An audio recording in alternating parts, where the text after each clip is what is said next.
Welcome to the Wednesday, November 13th meeting of the Mayor and City Council.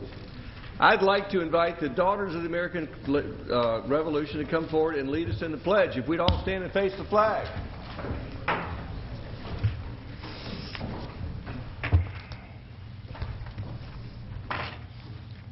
Pledge allegiance to the flag of the United States of America and to the republic for which it stands, one nation, under God, indivisible, with liberty and justice for all. And ladies, before you sit down, I have a proclamation to read that you brought us. It's National American Indian Heritage Month. Whereas the history and culture of our great nation have been significantly influenced by American Indians and indigenous peoples, and whereas the contribution of American Indians have enhanced the freedom, prosperity, and greatness of America today, and whereas their customs and traditions are respected and celebrated as part of a rich legacy throughout the United States, and whereas Native American Awareness Month began in 1976 and recognition was expanded by Congress and approved by President George Bush in August of 1990, designating November as National American Indian Heritage Month. And whereas, in honor of National American Indian Heritage Month, community celebrations as well as numerous cultural, artistic, educational, and historical activities have been planned.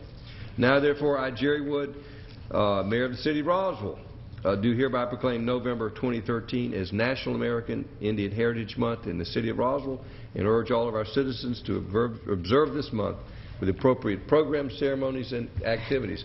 And ladies, do you all have any activities to tell us about for American Indian Heritage Month?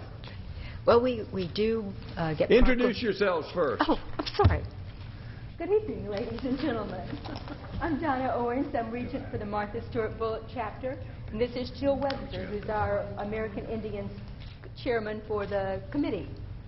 And we're very pleased to be here. During American Indians Heritage Month, you'll find displays at local libraries. You'll find things set up to honor. There's even powwows going on during this month, although we didn't set those up. But you'll find a lot of activities going to recognizing the Native Americans who settled here before we did. We also raise money for the schools because they're the most high at-risk group of children there are for suicide and drug and alcohol abuse. So we do activities to raise awareness of it and, of course, to get funds to donate to the school.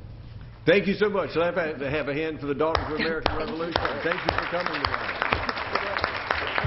Mayor Woods, you know we can't leave without a picture with the council. Well, I'm sorry I'm not dressed tonight, but my council would love to join you, and I'll try to hide behind them. If we could join the Daughters of the American Revolution.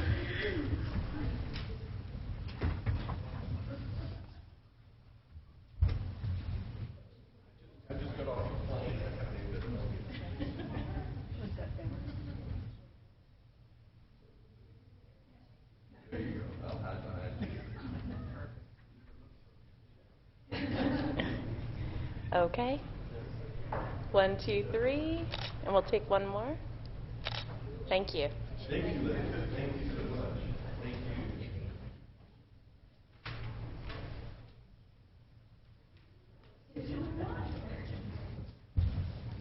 you. Ma'am, here's the proclamation. Thank you.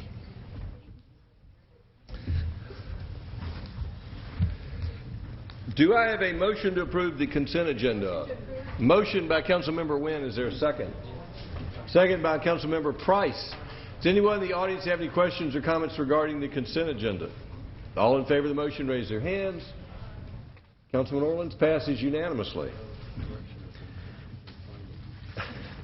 At this time, I'll call upon Councilmember Rich DiPolito to read the calendar for the Administration and Finance Department. Thank you, Mr. Mayor.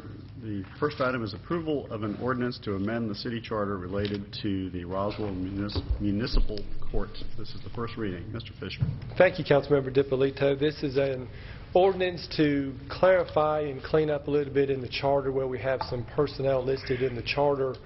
We're going to remove the actual titles and positions that we have listed in the charter and basically put in place of that the opportunity for the mayor and council of the city to be able to hire people and positions as necessary to fulfill the duties of court services. Mr. Davidson, if you'd read the ordinance. Thank you. This is an ordinance to amend the charter of the City of Roswell pursuant to OCGA 3635-3 so as to provide for court personnel for the effective operation of the Municipal Court of Roswell and the timely administration of justice, to provide for that authority, to provide for other matters relative thereto, to repeal conflicting laws and ordinances, and for other purposes. Now therefore be it ordained by the Mayor and Council for the City of Roswell, and is hereby ordained and established by said authority, that the Mayor and Council hereby adopt the following ordinance, text of which is incorporated herein by reference, and if approved, this will be the first reading. Now, I understand this isn't affecting the judge's position. Correct. That's not listed in Does the council have any questions? Councilmember DiPolito. Thank you, Mr. Mayor. Mr. Fisher, does this change in any way impact the effectiveness or the operation of the court? It does not, other than it allows for mayor and council or the city to be able to have positions in the court as they deem necessary for the operation of the court. So it provides additional flexibility? Correct. Okay. Thank you. Any other questions? Do we have a motion? Councilmember Price. I'm just concerned that we've taken, like, 4 sections of ordinance and replaced them with one sentence. And that concerns me that the detail of the operations is totally outside the control of the council. And I just wonder about the wisdom of that, especially if this new group that we're entertaining going with becomes something that we decide is not workable. Will we have to turn the rack back around and reinstate the ordinance, or we'll just worry about that when the time comes? No, what this does is just takes it out of the charter. We still have full authority over You say court. the council still has full authority. Correct, over court services and over the function and over any contract personnel if that when that happens. So what this is doing is just taking some named positions out of the charter. So the council will still decide what the budget is and what the positions are. Yes, sir. It doesn't change any of that. Other questions of Well, council? I mean, it does, in that it totally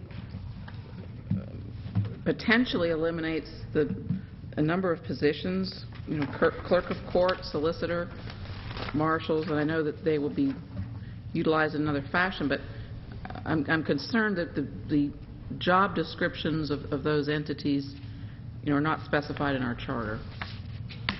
That's correct. It won't be specified in the charter, but we're not eliminating any positions. We're just taking these positions out of the charter, which is the fundamental organization of the city. Personnel, it talks about assistants, it talks about secretaries. That's really not, the charter's not the appropriate place to have those type of personnel listed anyway. We're not eliminating any positions. We're just removing these from the charter and allowing the charter to say you have the flexibility to have positions that you need for the operation of court services. Other questions? Do we have a motion? Motion by Councilmember DiPolito for approval. Is there a second? Second. Second by Councilmember Wynn. Does anyone in the audience have any questions or comments? Seeing no hands up, any further discussion by council? All in favor of the first reading, raise their hands. That's unanimous. Thank you.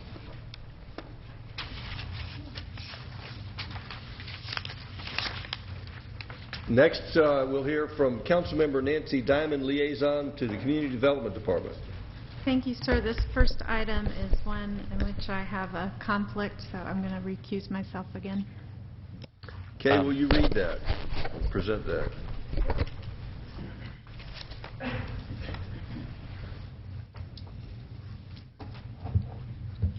RZ 201301671-1270 Strickland Road, Larry Strickland, land lot 428. This item was deferred from October the 14th, 2013 Mayor and Council meeting. Mr. Townsend. Yes, this is a proposed conservation subdivision at 1270 Strickland Road. This is an aerial of the property showing Strickland Road and Valley Drive at the southern part, the approximate 5 acres of property with an existing single-family home. The stream is to the north, where most of the trees are located in that location. This is the current zoning map showing the R2 designation of the property. This application is proposed for R2 conservation subdivision. The applicant has reduced it from the 15 originally proposed to 14 single-family lots, minimum of 6,000 square foot lot size, and the proposal includes an approximate 2 acres of conservation on the northern property. This is the original yield plan for the R2 designation, showing that 14 single-family lots meet the minimum criteria for the size of lots for R2 designation. So that's the original yield plan for the R2 zoning. This is the proposed subdivision application design that was submitted for 15 lots at the August 5th, 2013. The applicant then submitted an October 29th proposal, which has 14 lots. This shows 4 lots which are adjacent to a hammerhead now at the western property line for that proposed site development. This is the minimum lot size requirements, showing the reductions in the setback areas along the front, sides, and rears to conform with what's being requested for the 60,000 square foot lots. The Planning Commission recommended denial of the conservation subdivision. Staff also recommended denial of the conservation subdivision. We gave reasons for denial dealing with the R2 designation, the conservation subdivision issues, as well as we felt the existing R2 regulations could be complied with. We are included recommended conditions if Mayor and Council choose to recommend approval, that it be in accordance with the site plan stamped October 29th received, that the number of lots would not be guaranteed, and that a stormwater concept plan would be submitted for this application. If you have any further questions. Does the council have any questions for staff? Thank you. This time we'll hear from the applicant. Yes, Rich, you had a question. Thank you. Mr. Townsend, with respect to the original yield plan, does that take into account the 100-year floodplain? It takes into account just the total area of the property of whether it can break into minimum lot sizes. So it includes all of the 100-year flood and the floodplain. And how does our ordinance take into account the 100-year floodplain when determining a yield plan? It is silent as to whether it is included or not included. Okay, so typically we would include that? Yes. Typically we would include that acreage as to being allowed to be divided into the minimum lot sizes. Okay. Could you elaborate a little bit on why you felt that the property was buildable from an R2 zoning standpoint? Or there aren't any obstacles for it being built? When you look at the yield plan for the R2, the minimum lot sizes are maintained. All of the standard setbacks are maintained. The minimum road widths are maintained. What is being proposed when the conservation subdivision is allowing for the minimum 100-year floodplain to not be encroached upon. There are certain standards and criteria which Public Works Environmental Director can go over as to when you build in that, what are the standards to build within it. Mm-hmm. Does this plan conform to code for a conservation subdivision? Yes. But staff's recommendation is denial even though it conforms with code. Correct. And that's because it can be built as to the R2? To the standard R2. Okay. Now, as part of the criteria for a conservation subdivision, is it because the R2 is not buildable, or is it just an option? It's an option.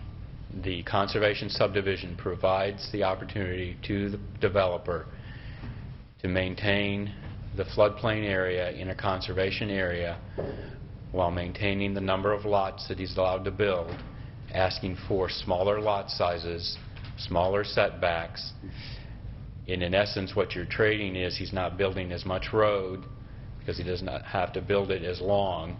And the proposal area, he does not have to probably, in essence, move as much dirt to build the homes that would be required as if he was going to build it in a standard R2 development. So there's no issue from a code standpoint with this plan, the conservation subdivision as presented? No. It's really just which plan is better for the community? Which plan does the council feel in their deliberation of which fits better into the community? Correct. Okay. All right. Thank you. Councilmember Wynn. Thank you, Mr. Mayor. Mr. Townsend, I don't know if you can answer this, or I have to get Mr. Mooring. But on this particular piece of property, since they're not touching the 100-year floodplain, that's going to help with the flooding that we've been hearing from the adjacent neighbors on Alpine. And doing that, maybe Stu can answer that. I'll let Stu answer that, but I would say that it would be a correct assumption. If there's no development or improvements or development take place within the floodplain, then then the issue's not exacerbated by this development taking place. But if that floodplain is cleared and a traditional R2 is built, then there would be mitigating circumstances that what would have to be done to, I shouldn't say there's circumstances that would have to be met to ensure that the stormwater did not, I guess I'm talking about best management practices. If they build it as a traditional R2 versus the conservation subdivision, which means that they would encroach in the 100-year floodplain, isn't there circumstances where they would have to mitigate the flow of stormwater because of the disturbance of the floodplain? Yes, ma'am. They would have pretty extensive requirements to satisfy to mitigate impacts on the floodplain. Let me rephrase the question so I can understand it. Okay. From a stormwater management, is there one of these projects preferable over the other one? Solely from that standpoint, the conservation subdivision is a better approach. I wasn't going to ask it directly, but thank you. The October 29th plan is the preferred stormwater approach. The October 29th plan being the one that lots. we're looking at on the screen. Correct. Thank you. And one other question, Mr. Mayor. Mr. Townsend, then they go from 15 lots down to 14, and the 14 is now in compliance with the density of an R2? Correct. Okay, thank you. Councilmember Orleans. Mr. Townsend, with the reduction in the lots, is the staff still have a recommendation or no recommendation? I know your original one was based on what was submitted before. Staff could recommend approval of the conservation subdivision. So now you would recommend approval of the most recent site plan? Correct. Thank you. Other questions for staff? Councilmember Eichelhardt. From the previous comments, one of the weaknesses of the subdivision conservation subdivision is that it doesn't necessarily take into effect those things that couldn't be built on. So in your yield plan, yes, you'd make that number, but that doesn't mean that you could actually build based on what you just said on the floodplain. You can't just go in and clear that regardless of it being there. You have to do a number of things to make that even be possible. So in reality, you probably couldn't build 14 on that piece of property based on that, or the cost to do that would be extremely high. But don't know if you could do that. So, I guess it's maybe a subjective question, but if you did build R2, would you agree that you actually could build 14 lots on that property? You would still have to deal with your stormwater mitigation. There would probably be extra cost related to what type of fill, what type of drainage, what type of detention areas related to would have to take place for those 14 lots. Because I think that's a miscalculation that's allowed in the ordinance, that doesn't take into account what really couldn't be built on anyway. Right. And that was one of the intentions of the conservation subdivision is you get credit if you save something, but if you couldn't have built on it anyway, it really doesn't make sense to give you extra credit for that, which is ultimately what happens. But the way it was originally drafted, it gives you that credit. I know. That's why I said it's a weakness in the ordinance, which Right. we haven't allowed moving forward. But I think Mr. Morton is going to... Yeah, I was just going to say that, last time there was discussion about that they would have to balance any filling and so forth, and it goes beyond that. There would have to be, floodwater modeling of Hogwalla Creek and we know of some downstream flooding issues with that and so forth. So it would have to be some sophisticated modeling work done to determine how they could actually fulfill that yield plan. Just based on the physical amount of property, yeah, they could get 14 lots. And it's not simple cut and fill or some other Correct. Things that they can just go in and That's clear. right. So that needs to be recognized as we consider what can and can't actually be done. Two other questions then on, and it doesn't really show on this 1029 plan, but it shows the secondary conservation areas, which are defined as still having value, but on one of the previous ones there was going to be a detention pond in there, or detention area. I'm not sure if that shows up on here. Would that actually then count as a secondary conservation area? The detention pond? Well, there was some discussion about, and that's where I'm not sure it's on this plan. We'll let the Previous applicant ones. let the applicant represent. Okay. All right. All right, that's good for now. Councilmember DiPolito. Mr. Moran, before you go, this may not be a question you can answer with your knowledge of the property, but you were talking about downstream issues. Is there a possibility that this conservation area, that things can be done to this conservation area to help the downstream conditions? And I recognize you may not have enough information to answer the question, but just off the top of your head, is there... Possibly, considering the size and scope of the property, I don't think it would have significant impact on the flood elevation of Hogwalla Creek. As it is proposed, it's not a negative impact, but it's not a positive impact either. Right. I was wondering if there are ways to turn it into a positive, but it may be challenging. There probably would be, but I just considering the scale of it, I don't think it would be a major positive impact. Okay. Thank you. Councilmember Eichelhardt. One other that changes the thought. It may actually be a question for Mr. Davidson. But if when the lot size is being reduced, will that set a precedent for other lots around it to say, well, now we have the 6,000 to 8,000 square foot lots across the street, so the existing R2 could then be used as, this is our reason to go below that in the future? I'm going to direct that to your legal counsel. No, it won't set a precedent, because if you do approve this as a conservation subdivision, that's exactly what it's intended for, is the smaller lots in order to get the bigger conservation area. I understand that, but is that... But it doesn't set a precedent as far as R2 anywhere else in the surrounding area. No, I understand that, but the next rezoning, to somebody come in and cross the streets from these and say, well, we need the 6,000 to 8,000 square foot lot based on what's now across the street. No, because it's designated as a conservation subdivision. It wouldn't just be an R2. It's designated as a conservation subdivision. So there would be no entitlement unless they came in as a conservation subdivision also. Okay, thanks. Does the council have any other questions for staff? Councilmember Price. Yes, probably this may be for Stu. I know that some surrounding neighbors to the west have some ongoing water collection issues in their yards. Whether or not the conservation area is approved, prior to any building, what will be required of this entity to not exacerbate their current condition? They would need to present plans, more extensive than what's shown here, that demonstrates what their plans are for stormwater management on the site. This is just essentially showing what their lot layout would be.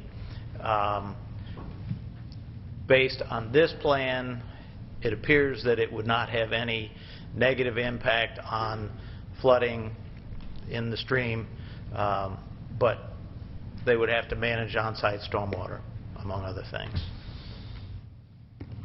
Has any analysis of the runoff into, and I can't read the number of the lot, but the one just immediately to the left of the loop, for instance, in that lot, do we know where waters from this property are draining to as affects that property, or the ones in front of it towards the street? Not from the information that's submitted. I mean, generally, obviously, it's going to drain towards the creek. I think but I mean, that's not part of the plan that they've submitted at this stage. This is more or less the zoning stage.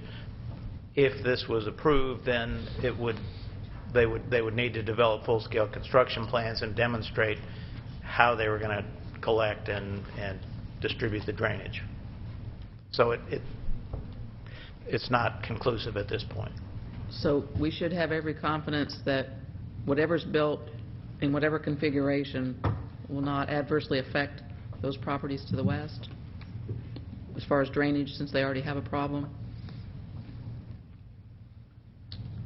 Our focus is on how it impacts the stormwater system.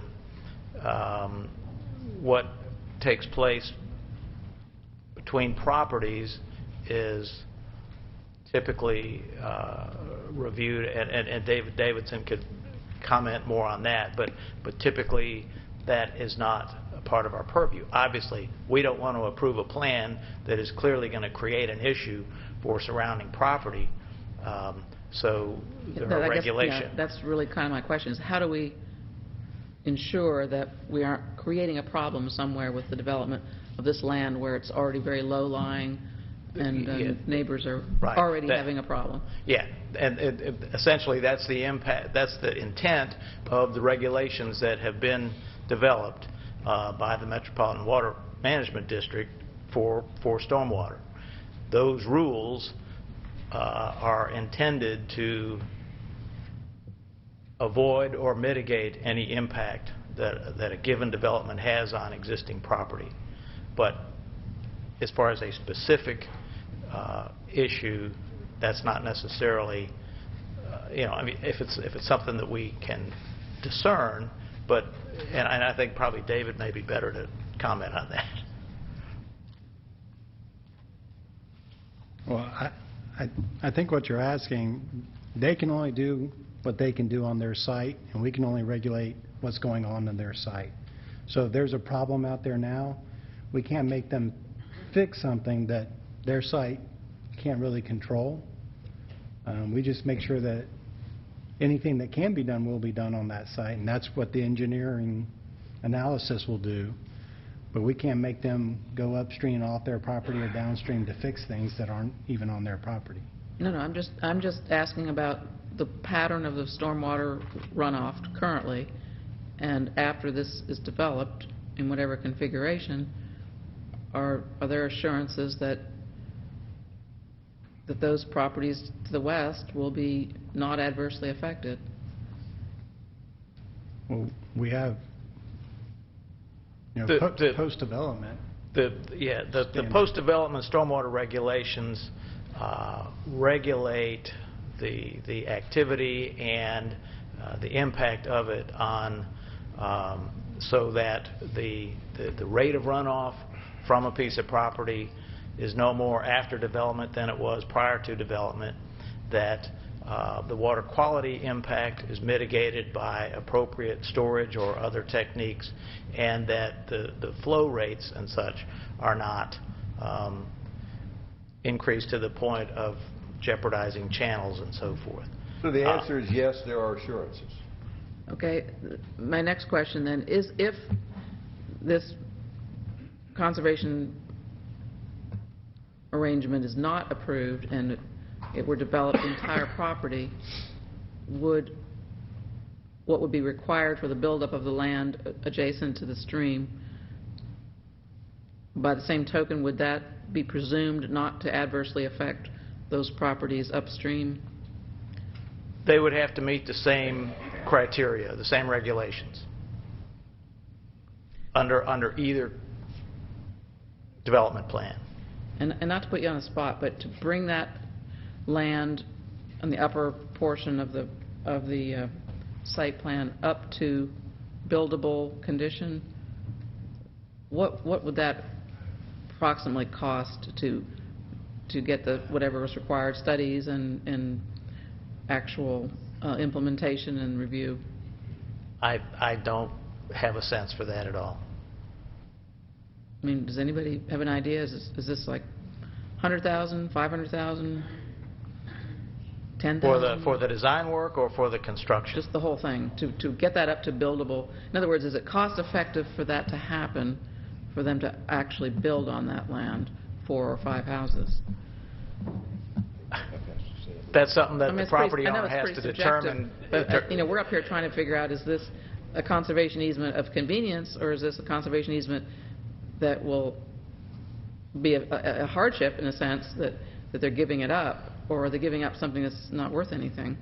To mitigate impact in the floodplain would be an expensive design process and an expensive construction process. I offhand can't put that into parameters, but it's hard to imagine that those lots would be cost effectively developed for residential property. Thank you. Does council have any other questions? This time we'll hear from the applicant.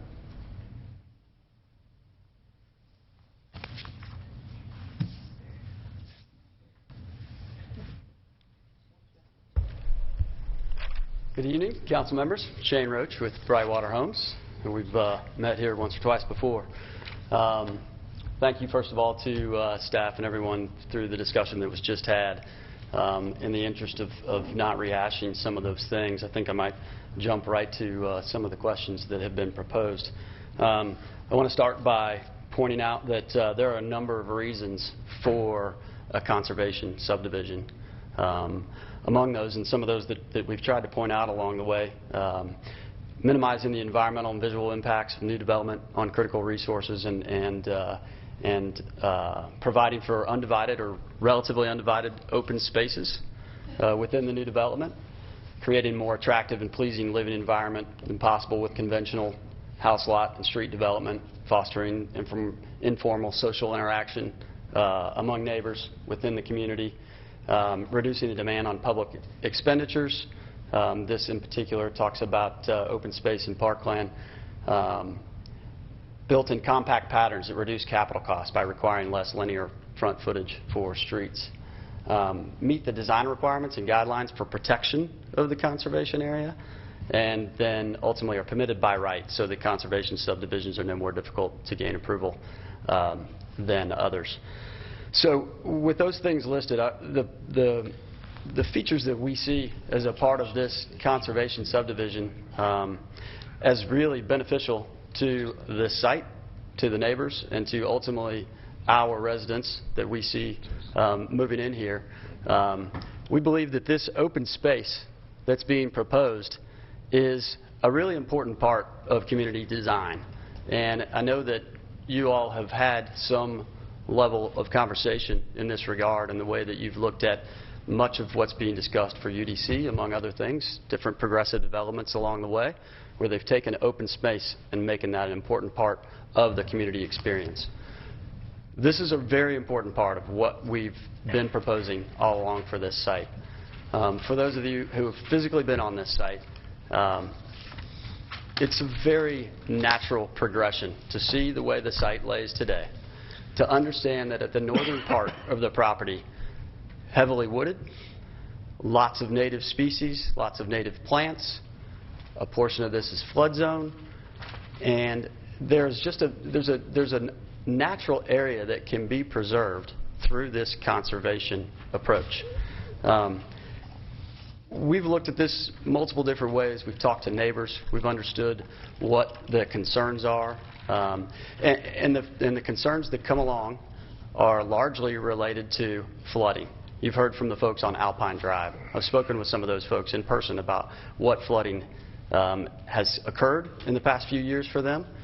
And then they have yards that back to this conservation area. So we look at the conservation area as a place that can preserve the natural state of which it is, over 100 trees, 27 specimen trees, provide an open community space, walking trails for our neighbors and for the nearby neighbors on Strickland Road and Valley Drive. And it gives us the ability to go in to some of the things that have been suggested to us and restore the habitat to something that's better than what's there today.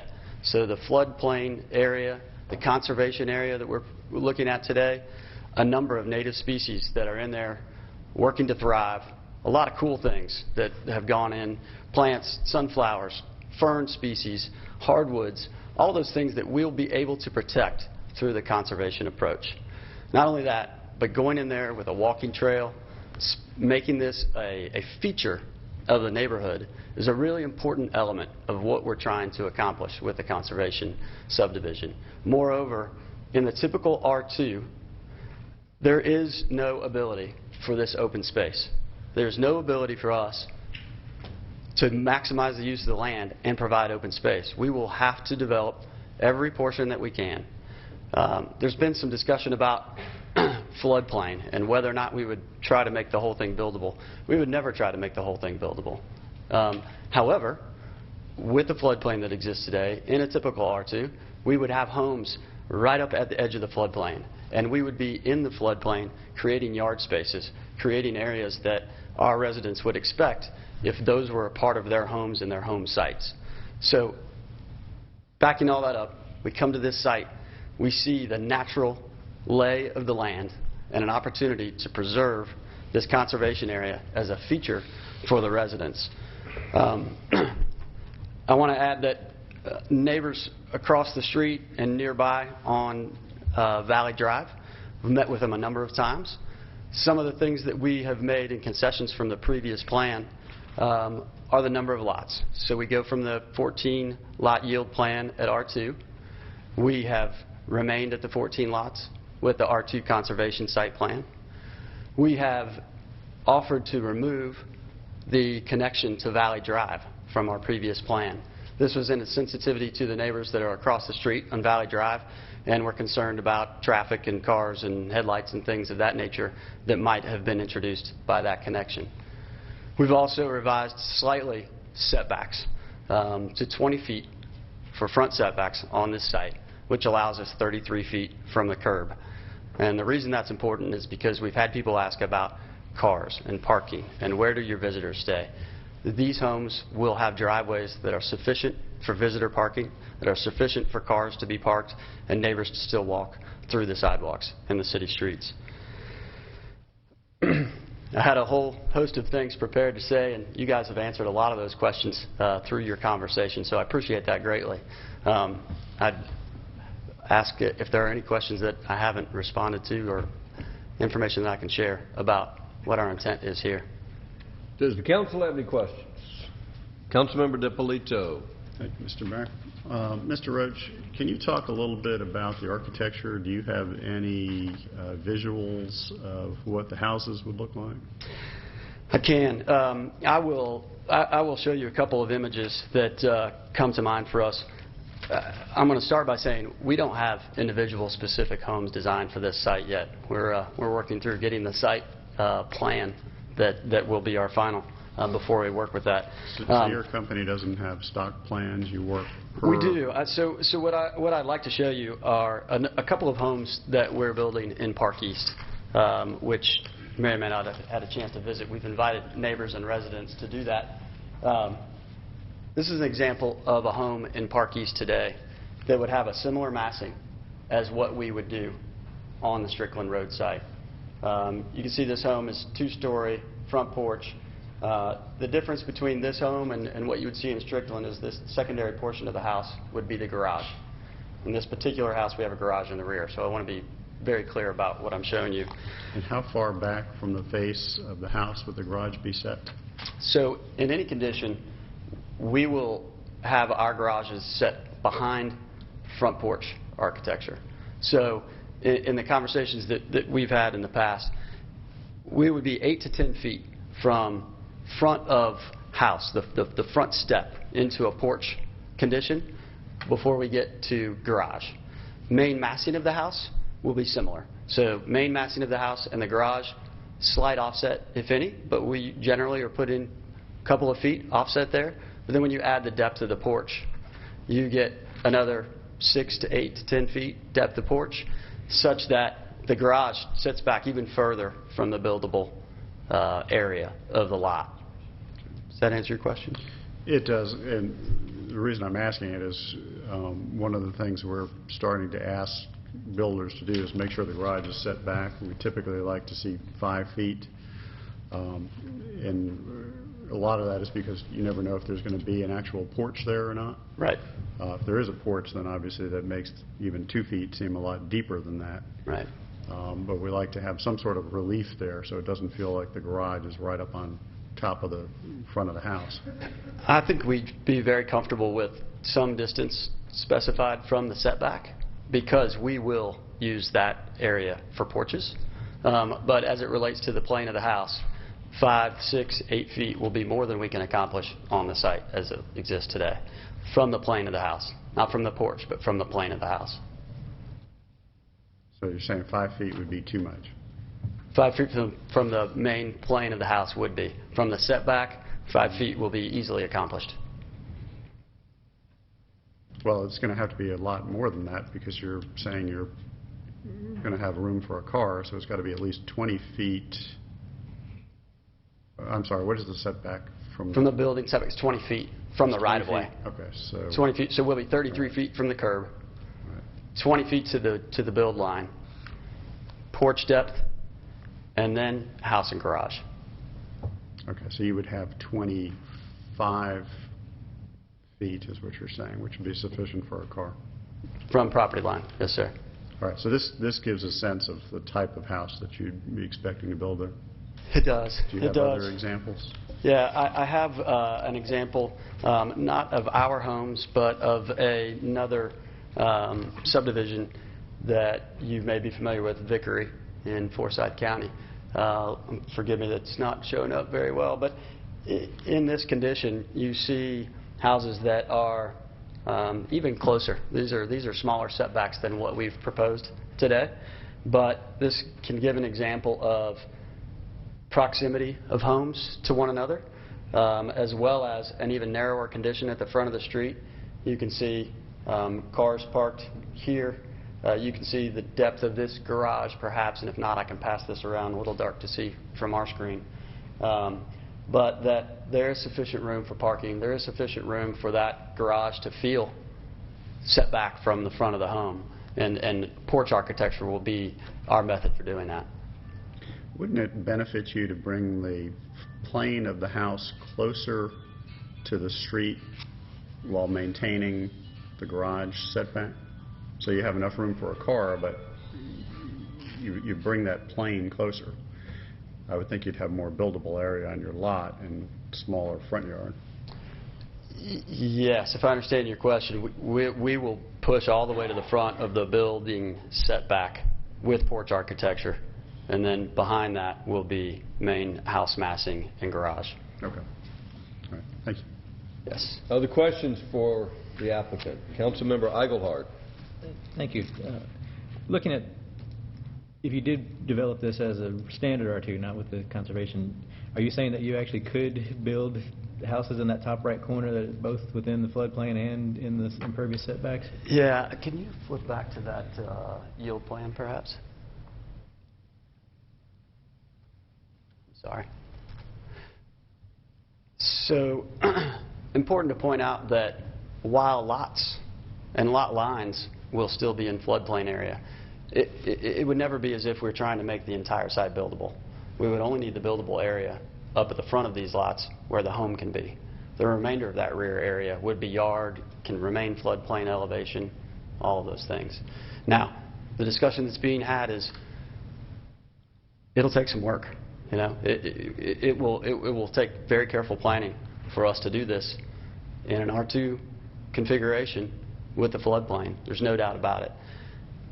But what we don't get is we don't get the open space, and we don't get the ability to keep that floodplain as a natural buffer for residents nearby and for the residents of our own. Those will become yard area.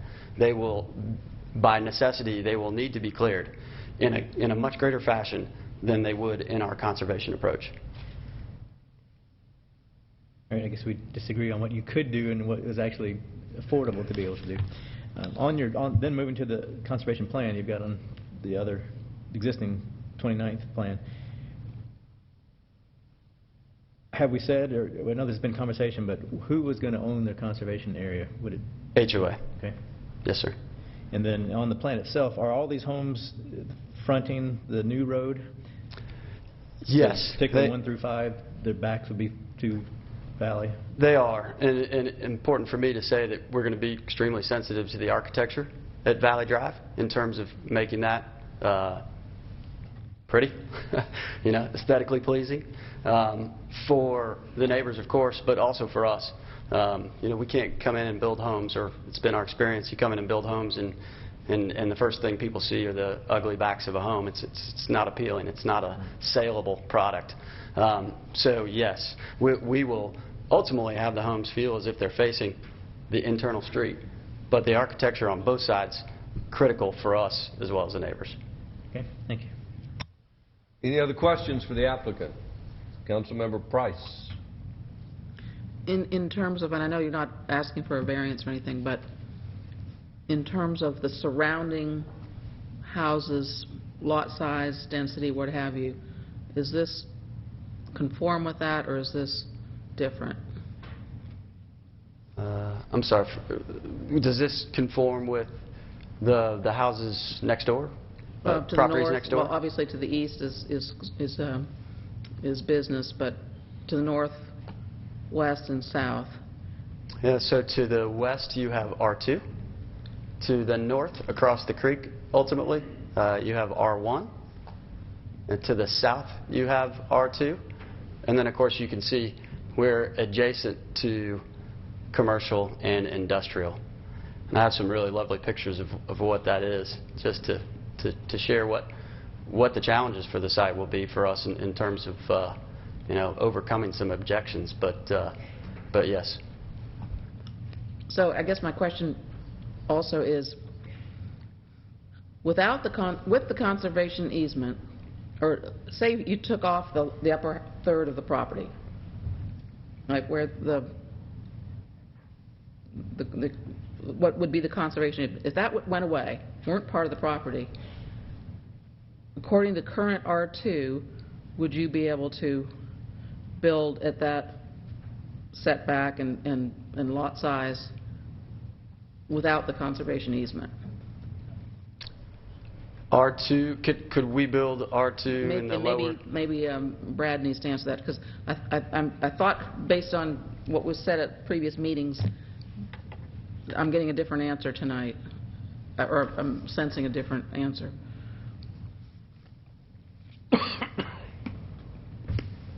Does it conform to R2 without the upper third? No, we would need that. We would need the upper third for lot area. Okay, so it has to count as lot area. Okay.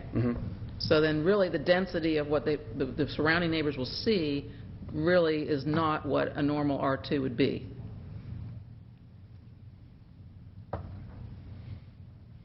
Site yields 14 lots today by the definition of a yield plan. No, but that's including the upper, what I'll call unbuildable. Okay. I'll just say that. I mean, you can build it, but it's going to be cost prohibitive, it sounds like. So if that upper portion could not be built on, or is not going to be built on, could the remaining lots be there, according to R2? No, we need the entire acreage for R2.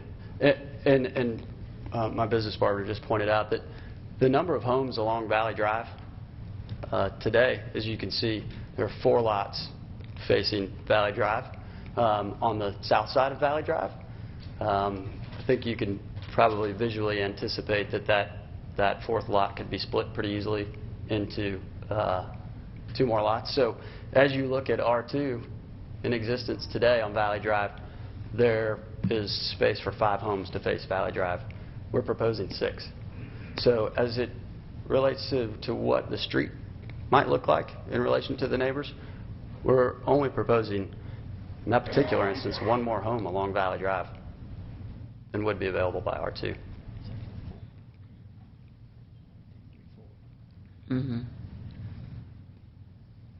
Okay, thank you. Does the council have any other questions?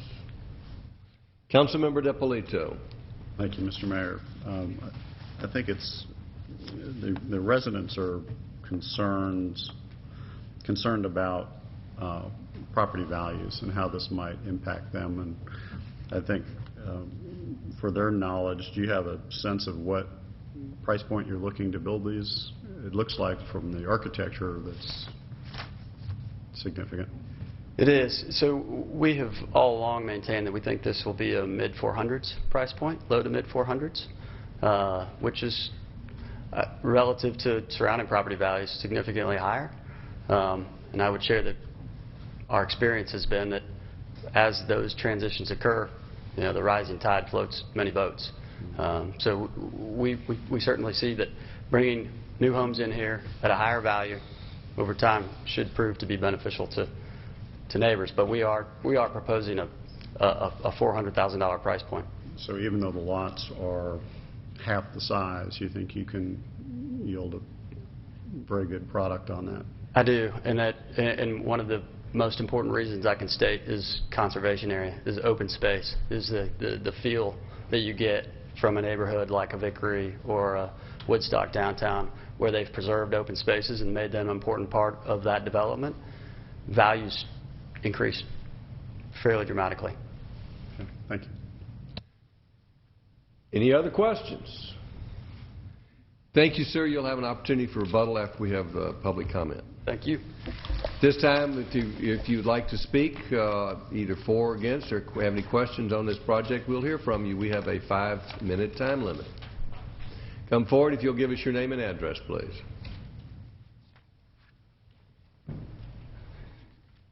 If you do wish to speak, I'd like you to move to the front so we take less time walking forward for future folks speaking.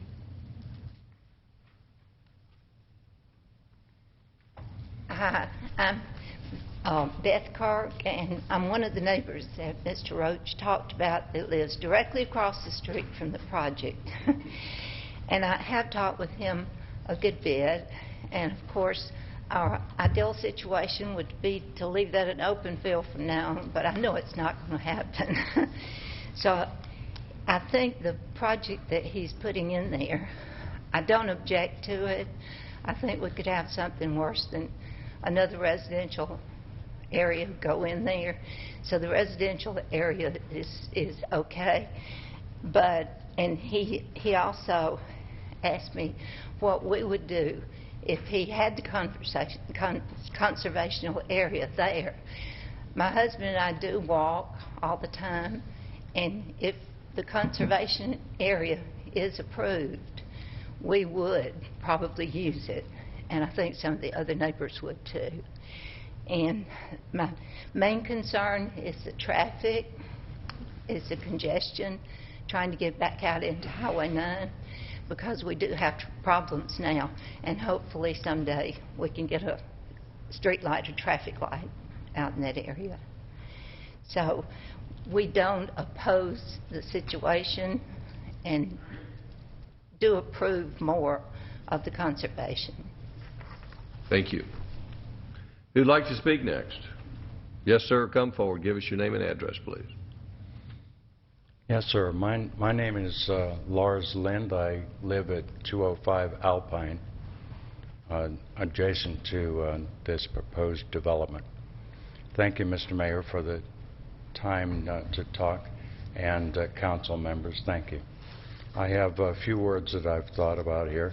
The developer's plan requires an R2 conservation and allows for a 5-foot setback on the sides instead of the design of an R2 requirement, which starts talking at about 35-foot setback.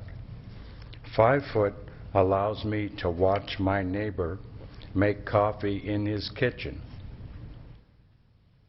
And to give a floodplain set aside, maybe it's already set aside by the city code. Where's the conservation acreage if you ignore the floodplain area that can't be built on anyway viably? Is he donating? I think he said that he's not. The floodplain probably is not allowed to have any fill, as a creek will be naturally fighting to regain its natural path.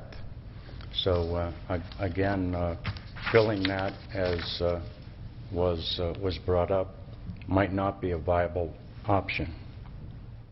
My house is just feet from the 100-year floodplain, and if it was inside the floodplain, I would have been flooded out a few times already in the past 10 years. Any backup on the creek would affect and impact my home, and I'm not happy with that. The other thing that's obvious is that a T-type cul-de-sac, as the developer proposes, doesn't give enough school bus turnaround space, making the kids and their moms walk to the end of the development or leave the kids exposed. Think about the moms in wintertime. There are many large specimen trees on the side of the property. I think that's the west side. And those are not being discussed as a conservation area, but probably should be. Replacing a 100-year-old tree doesn't mean replacing it with 25-year-old trees. This is a property right state, and R2 is set up to protect the nearest properties from water runoff from this development. Is that in the plan? That's my open question. R2 conservation only helps defeat the requirements of R2. R2 conservation probably requires a UDC code revision to the existing R2. Changes to the existing R2 provides a legal precedent to future development. What about the precedent if the developer on Hembury, which we know was assisting in solving some of the problems there with water, and he agreed to do that? Maybe we could look at that possibility with this developer. The codes basically want nothing worse from future developments, and I would welcome anybody to give me a question if they would like. Thank you for your time. Thank you, sir. Does anyone else wish to speak? Yes, come forward, please. Give us your name and address. Good evening. My name is Maria Oliveira. I live at 1285 Valley Court in Roswell.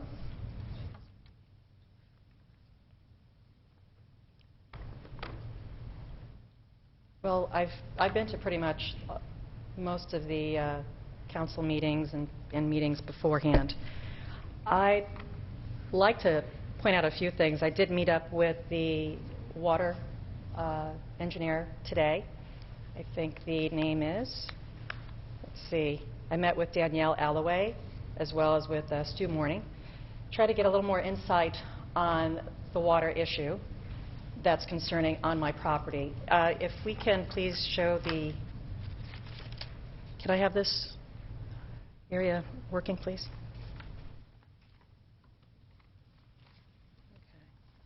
Okay.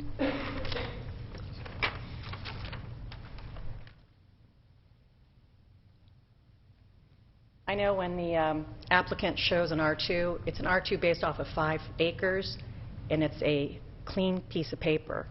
5 acres here, this lot actually has a character. There's actually a lot of density of critical rooted trees here, species trees, and I know he's got the concerns, or the applicant has the concerns on basically the 1/3 of the property, which is floodplain, but there really isn't any regard for keeping, what's the word, the visual impact of wiping all of this out, and the density, and like I said, the visual impact and how it's going to better impact the community.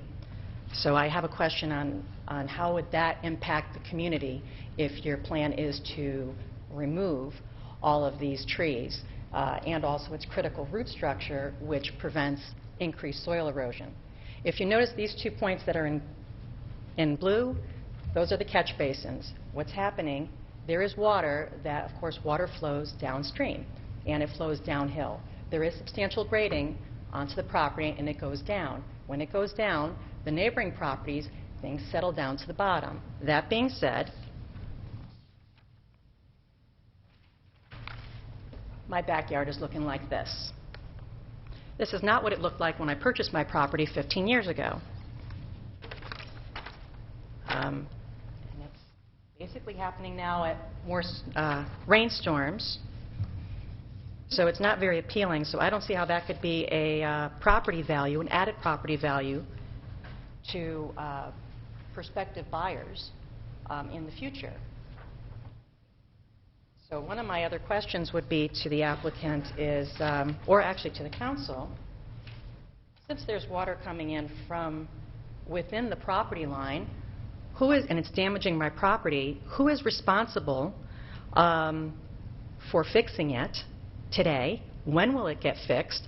And once there is construction that goes on, how do we prevent from more damage to incur? Also, one last item. The applicant submitted a, a new site plan, October 29th, correct? I just saw that recently. And you see that there's a primary conservation area and the secondary conservation area, but really that conservation area is a maintenance location. It's mandatory, it's required. They're going to need it anyway, regardless of the number of homes. There was a request that you speak into the microphone. Thank you. Okay. I couldn't hear you, I'm Sorry. sorry. There is a request, it looks like there's a secondary conservation area, but really there needs to be an area set aside for maintenance. So that's not really considered a conservation area. It's a required maintenance area that's going to be needed, whether it's whatever number of homes that there'll be. There needs to be a spot allotted for that, and they cannot do it or should not do it in the 100 flood year plain. Therefore, it would make, and they also have a very small little tiny triangle, and that's considered their other portion of their secondary conservation area. So it makes sense, more of a logical aspect, to potentially make this area in here, a portion of that, as a secondary conservation area. This way you maintain the critical root structure, you prevent more soil erosion, and hopefully we won't have any more worse problems than what we have now. Thank you. Thank you. Who'd like to speak next? Yes, sir, come forward. You give us your name and address, please.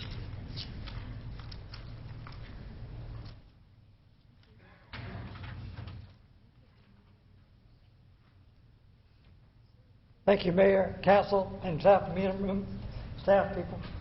I live at my name is Jeff Purvis. I live at 1275 Valley Court. I've been living there 48 years plus. I've enjoyed looking over that Strickland property from my backyard. Looks real good. But, of course, in the last 30 years, I've expected that property to be developed. I don't mind people developing, but as long as it does not hurt the value of property around it. And this is not the best it could be used for, since I didn't buy it. And it's not the worst.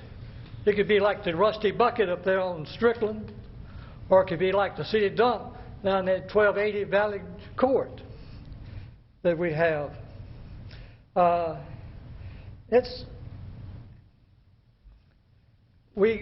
not against people developing their own property like that.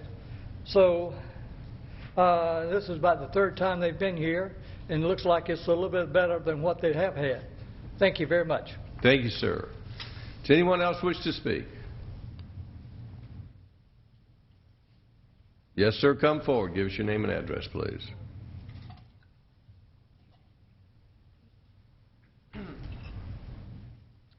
It's Eric Schumacher, 145 Prospect Street.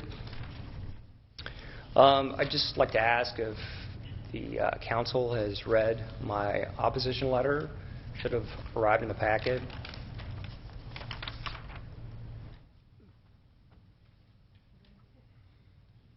So I understand that we've had a reduction in the number of homes from previous plans. But I'm still concerned about what this subdivision is going to look like in this neighborhood. I asked the applicant in the original community meeting if they could produce some art for this, just so we can see what this is going to look like from an elevation standpoint. And they said at that time they didn't have that, and we've had some delays. And I think it's only proper to really try to visualize what this is going to look like in the neighborhood, especially since we've changed to rear-facing valley. I'm concerned that this area is going to look like one building when you come into this neighborhood. The neighborhood is obviously R2. We have some nice large lots. This is going to look very, very dense. And while we do have the suggestion of a conservation subdivision, conservation area that's going to be a park-like atmosphere, it is down the hill. It's not really going to benefit any of our neighbors and any of the public in any way from a visual standpoint. In fact, we're going to get a deterioration of a park-like atmosphere in this neighborhood by having this kind of density in this area. We're not even going to see it. We can see it today, but we're not going to be able to see it with this kind of construction. Further, the secondary conservation area is being suggested that it'll be a detention pond and maybe an open detention pond. So in that way, we're not going to get any additional benefit to the residents or anybody in this neighborhood or the public, because that will be, I guess, could be a swimming pond, I suppose. But it's a probably a detention area. Now we've seen pictures of Tina's backyard where we've got some percolation issues and some water. Now I would say that this primary conservation area is not going to have a lot of use. It's going to be a lot of mud and water, so I'm not really seeing a benefit to the other residents in the area or the public, other than we may not be disturbing the area for floodplain and for stormwater and the trees. I would really like to see this developer try to do the same type of thing with fewer homes, so that we can have more respectable setbacks on the sides, have more park-like atmosphere, which is really the true intent of having the conservation subdivision, so that we have a park-like atmosphere, and I don't think this is really achieving that at all. Further, I know that we've arrived at a T-type configuration for the road. I know that one of the neighbors was opposed to having a cut-through here, but if the city is going to accept this road as, for their responsibility, I'd like to see us have some additional connectivity here so we can have more flow. Could be for emergency vehicles, etc. If we stay with this T, I'd like to see us suggest that this might be a private drive owned by the HOA along with the conservation area. Thank you. Thank you, sir. Does anyone else wish to speak? Seeing no hands up, I'll give the applicant an opportunity to respond.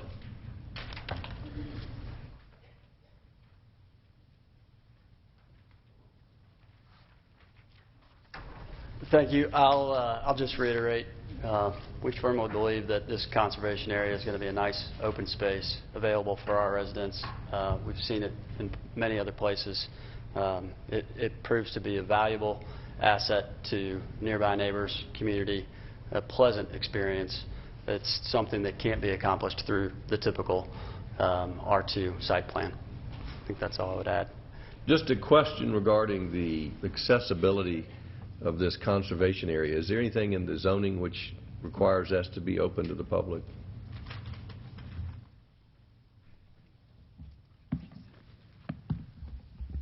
While they're reviewing... I think the conservation regulations really determine the council making the decision whether it's appropriate or not. If they want it open to the public, then the council needs a responsibility. The city takes it.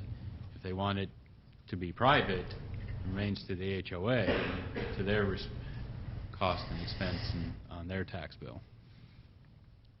Well, there would be the possibility of a conservation easement being granted to the city and a easement for the public without the city taking over ownership.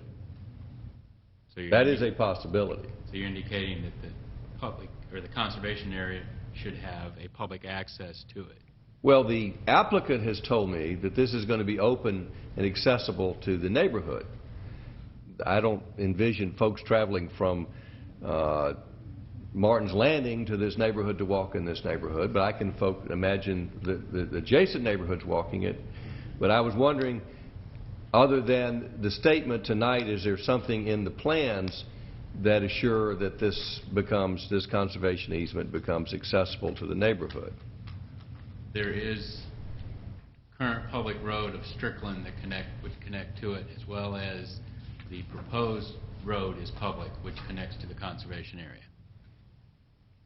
Was there anything in the applicant can tell me that assurances to the neighborhood that this would be open? Yeah, so in this site plan that we have generated, of course, the public road and the access to the area here.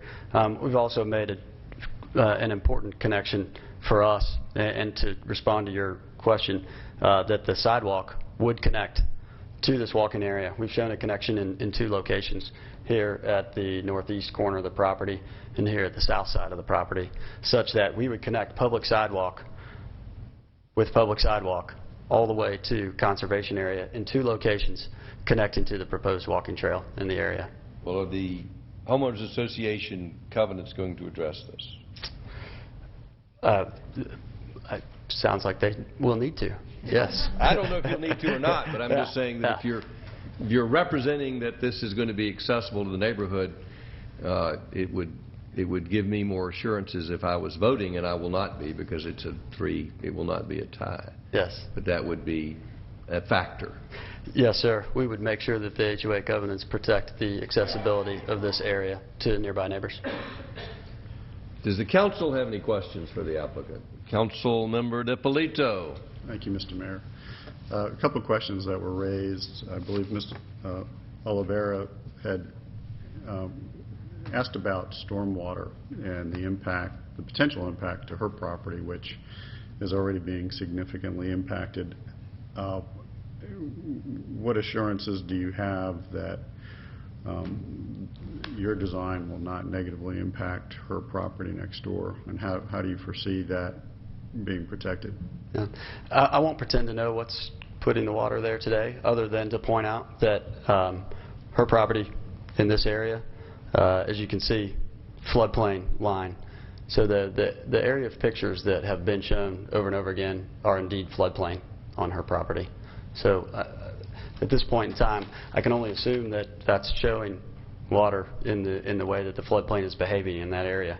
I would also point out that that is upstream of our property. Ultimately, the creek flows in this direction, and so we're working towards a site that no matter how it's developed, 1 house, 14 houses, 30 houses on this, to the point of the requirements required by development, we have to protect what it is that we develop through all the requirements and restrictions and guidelines that are put forth today for any development, no matter how it would be developed on this property. Where is your stormwater flowing to? Our stormwater will be into a couple of detention areas, and to the point raised earlier, preliminary plan. The preliminary plan would include underground detention in this area of the street, and likely surface detention in this area of the site. Okay, so that's secondary conservation area will be detention? Yes. Will that be a pond with a chain link fence around it, or is it more shallow than that? Yeah, relatively shallow, and everything that we have seen in preliminary design so far would be a low wall in the back area, but natural grade into the area. So there would be a structure of sorts designed in here, ultimately in the final plan, to provide for that surface detention. But it would be at grade and into the detention area on the south side. Okay, but it will still require fencing around it. There's no way to do that where it's more of a natural bioswale type? There may be. Again, in preliminary design, we know that this area will need surface detention. Whether it needs a wall or whether it can be done through a berm, I think remains to be proven in the final design. But we do know that we'll have surface detention in this area. Okay. The other question that she raised was about specimen trees, and typically I thought we had a tree safe plan in our packet, and I didn't see one here. Do we typically have one for zoning? We have provided a recompense plan in the original package, and of course through the conservation proposal all of this would exist ultimately as tree safe. The area that is here has been pointed out. There certainly are trees on the site that will have to come down for development, again regardless of the approach we take. But some of those trees are right on the property line. Do you foresee grading right to the property line? I don't. I will state that the trees, especially through here on the property line, are of equal importance to us likely as they are to the neighbors adjacent to us, in the same way that there's an advantage for us to leave as much buffer as we can for our neighbors. We'll do so. I can't stand here today and say that all of them will be protected, but I can stand here today and say that we are equally interested in preserving the trees along this area to the extent possible. Now, it's been pointed out that there's a curb inlet here today that's just open flowing on the property. My suspicion is that when we get into a full-blown stormwater plan as we proceed, we've got to do something about that water. We've got to do something about carrying that water where it needs to go. And it is in this treat area. So inevitably there will be some development required, some tree removal required to address that, I believe. Okay. I would like to see that recompense plan in a minute after I ask my last question, which is actually it's kind of a two-part question, which you've started getting into with respect to the conservation area. And I think that's obviously a critical piece of this. And you talked about the importance of preserving the trees and the natural foliage, which I think is important. But who is going to maintain this conservation area in the future? And a lot of it's natural and it can be impacted by the stream, but there will be a path through here. Somebody's got to maintain that. If some of this does get damaged through flooding, there's going to need to be some sort of restoration. How do we make sure that this becomes a viable conservation area into the future and not just a area that's flooded out and frankly could be an eyesore. Right.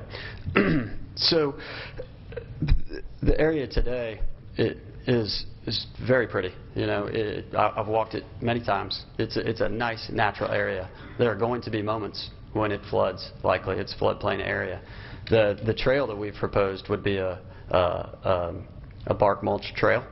You know, so we're not proposing anything in there that would be structure that might be damaged through the occasional floodwater that comes through.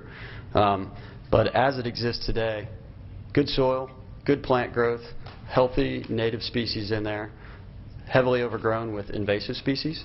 So part of our plan in this area is to go and remove the invasive species. As we look at what this conservation area would really end up being for us, the bark mulch trail throughout, but also a specific focus on restoration of native plant species and removal of the invasive species. So in that regard, our HOA covenants would include the intent for that to be a managed native plant species area, and with some focus on keeping invasive species out of there. So I think maybe to answer your question specifically, covenants written in a way that would put an emphasis on the native plant species, on keeping the invasive species out, and maintaining the bark mulch trail in a manner that's usable for the neighbors and presumably nearby neighbors as well. All right. Thank you. Any other questions for the applicant? Councilmember Eichelhard. Just along those lines, if it does flood, which it's likely to do, that's what it's for, would that not take out the bark mulch regularly? It may. I can only tell you how long I've seen the property with my own eyes, and we certainly haven't had any floodwater on the property in the last several months. I know that over the years they have. So I would suggest, through experience and through the stories that I've heard from others, there is an occasional flood. You know, it's going to happen at some point in the future. I can't pretend to know what the impact on that bark mulch trail will be. However, I do know that using a surface like bark mulch makes it relatively easy to repair and makes it low impact in the event that there is floodwater in the area at some point in time in the future. Any other questions for the applicant? Thank you, sir. Thank you. This time, we'll entertain any comments the council would like to make before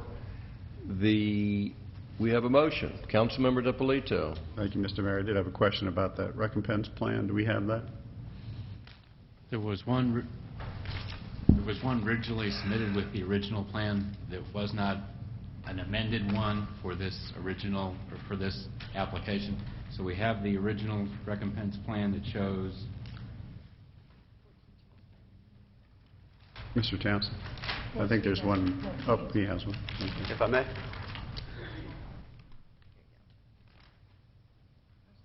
That's the right one, right, Jackie? I think that's the tree planting plan.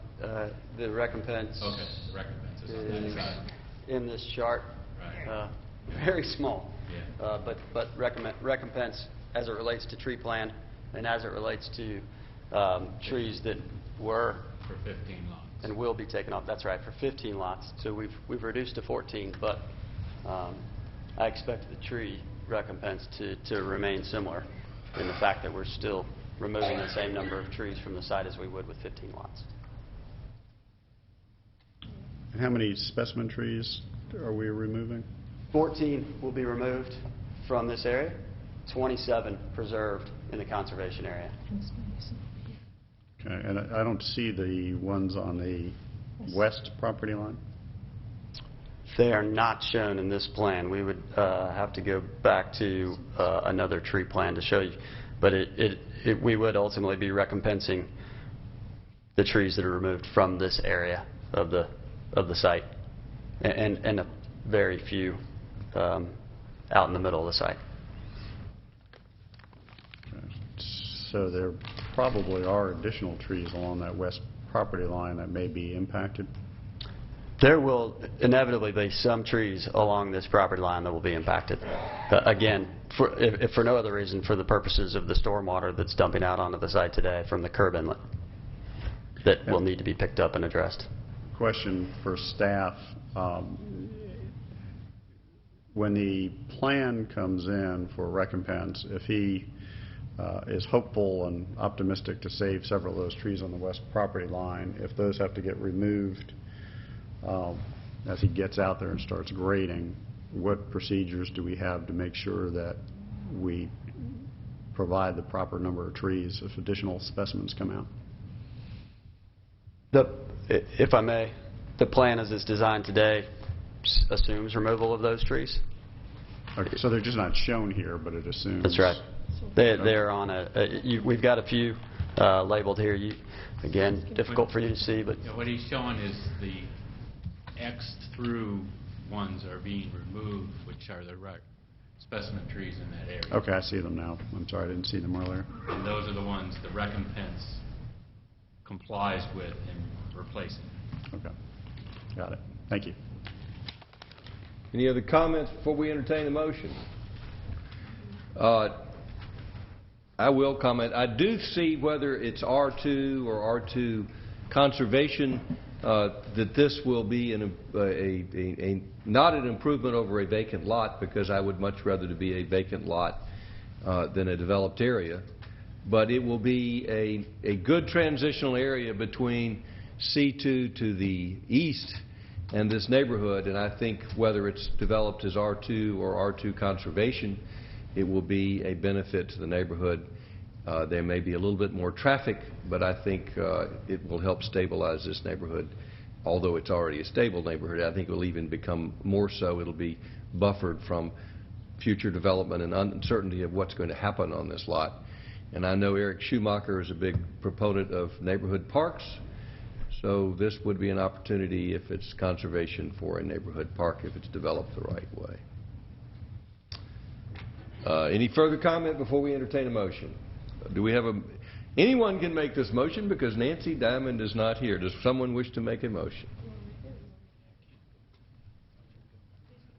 Councilmember DiPolito wishes to make a motion. I will attempt a motion here.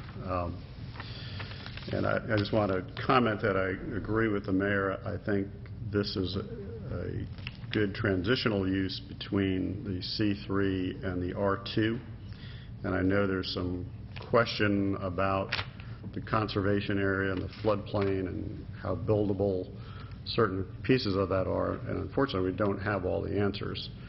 But we do know that this conforms to code, and it seems to be a reasonable request given the transitional nature of the property. And I think that Brightwater Homes has done an excellent job on Park East. I think those homes are very well designed and are a good quality product. I think what they will build here will be equally as good. And if they're consistent with the photographs that are shown, which I hope they are, we expect a really good product here that will ultimately be good for the neighborhood. And I think having this conservation area, provided that it is open to the public, the neighborhood gets to use it, I think that could be a nice amenity, not just for this, just for these 14 homes, but for the whole neighborhood in general. So with that, I'd make a motion to approve RZ 201-301-671 with the condition that the conservation area is open to the public, meaning beyond just these 14 homes, but to the public in general, and that HOA covenants will be in place to maintain the conservation area both from invasive species and maintaining the path. And Mr. Mayor, you had another question about the HOA covenants, and I think you've covered it. Did that cover it? That's my motion. Is there a second? Mr. Mayor, can we make sure that we add staff's conditions to this also? That There's would be there's up to only two. Mr. Councilmember DiPolito. There's only two of them, but just make sure that we add staff's conditions Yes, to this. I inadvertently left those off. I meant to add the staff conditions. Given that you weren't the primary motion maker, you did a great job. I made him do it. I appreciate it. But I'll second his motion. We have a motion and a second. At this time, I'll entertain comment from council. Mr. Mayor. Councilmember Wynn. I do want to tell Brightwater that y'all did a great job on this, working with the community and the neighbors. I know some neighbors aren't happy with this. I have to go back to what Mr. Maureen said, you know, with the conservation easement, it's not going to make it worse, but it's not going to make it better on the stormwater, but at least it's going to be there. And I really appreciate that you're going to go in, make this more of a natural, native area and get the invasive plants out of there. So I do applaud what you've been doing, and I think it's going to be a great project in that area. So thank you. Anyone else wish to comment before we take a vote? Councilmember Price. Thank you, Mr. Mayor. I know this application has been deferred a number of times, and I'm not sure that we see a whole lot of change in it over the years, or over the months of the deferrals, only that maybe we're just being worn down by seeing it repeatedly. I mean, I do see that there's the difference in the road, that it doesn't cut through to Valley Drive, but other than that, and perhaps one less house. I know the very first time that this was presented, my comment was that because of that 1/3 of the total property essentially being non-buildable, and I think I heard the applicant say this evening we'd never try to build in the floodplain. So if that be the case, then I would think that the remainder of the property be built as R2, and certainly as a visible R2 from Valley Drive, which this conservation agreement would not make it to be such. I'm all for a park. I'm all for, you know, a nice walkable area back in there, and certainly it could be achieved just by not building there. Very simple.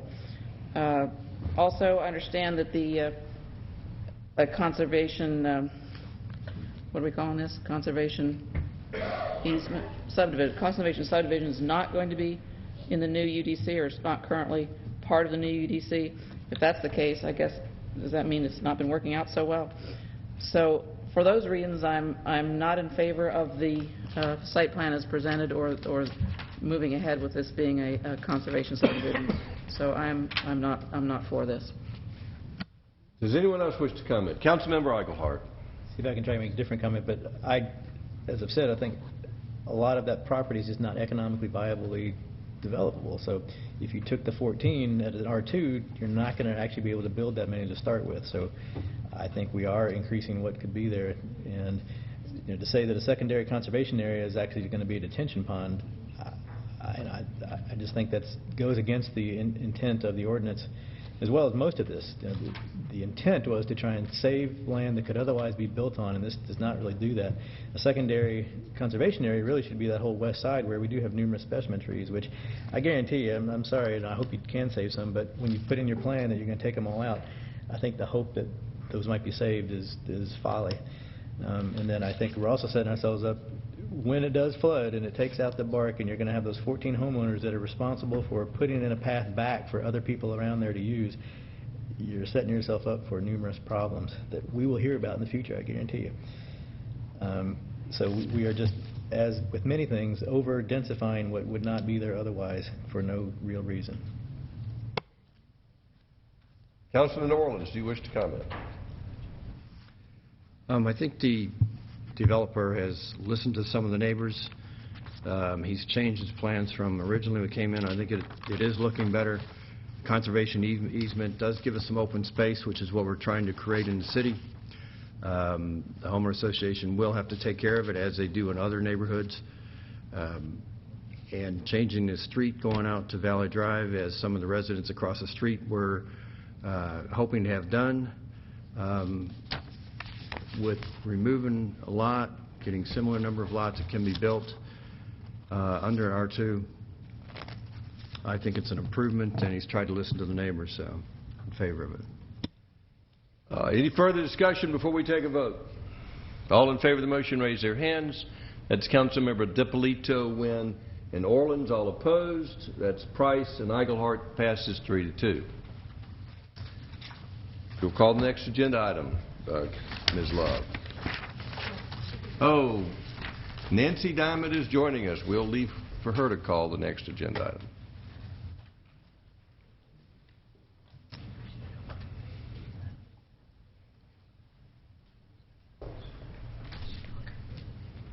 Thank you, Mr. Mayor. The next item is SB 201-303-169.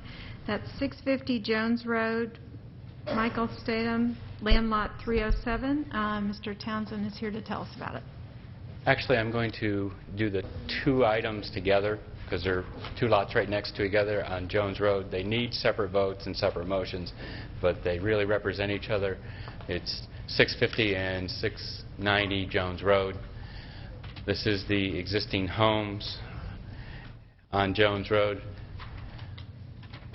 What we're dealing with here is when adopted, the stream buffer requirements really made the properties unbuildable. The blue line represents the stream buffer.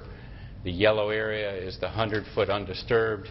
The green line is the 150 undisturbed buffer. We're talking about 650 and 690 Jones Road for those locations. One of the questions asked during the legal meeting would be how far is the septic location for the property, or the sewer location for the property. It's over 500 feet to the nearest manhole, and it is across Jones, so it is really unfeasible to think that it would be able to be hooked up. So these pieces of property still will require septic tanks as well as drain fields for them to develop. This is the proposed site plans showing the encroachments and the reduction for the 50-foot buffers down to a 50-foot buffer for the location for future homes in these proposed area.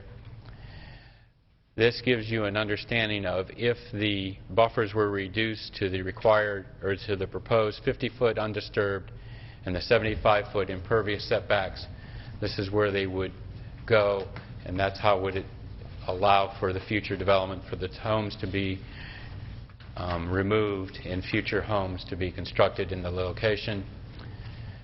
This is part of the analysis that was provided dealing with how the stormwater from Jones Road comes under the road from a detention pond that is north of Jones Road and then starts the intermittent stream that is behind the pieces of property.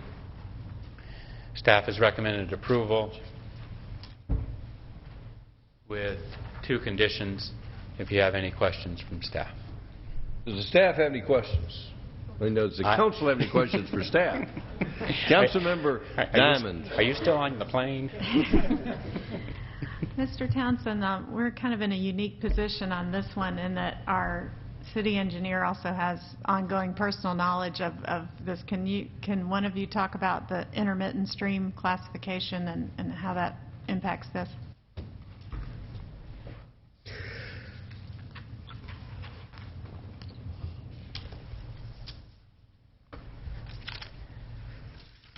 Mayor and Council, I guess Councilwoman Diamond is referring to, I live just downstream of this at 620 Jones Road, and I've personally gone and walked this stream, and I've seen the pink and black flagging that marks the beginning of the intermittent stream, and I concur that that is where it begins. I drive over the stream every day, and I actually, before I came to work here, had Corey Rayburn come out, and he thought it was more an intermittent stream than a perennial. The way our perennial streams on the water resources map are defined are they're a blue line on a quad map. It really has nothing to do with the actual stream, with the drainage basin. It's just we took every blue line on a quad map and made them perennial streams. If you do the stream identification on the stream, it identifies as an intermittent stream, which is more in line with what we call flowing streams on our water resources map. So that's why I made the recommendation that I thought a 50-foot undisturbed and 75-foot impervious setback would be appropriate for this. Any questions Ms. Varick. Thank you.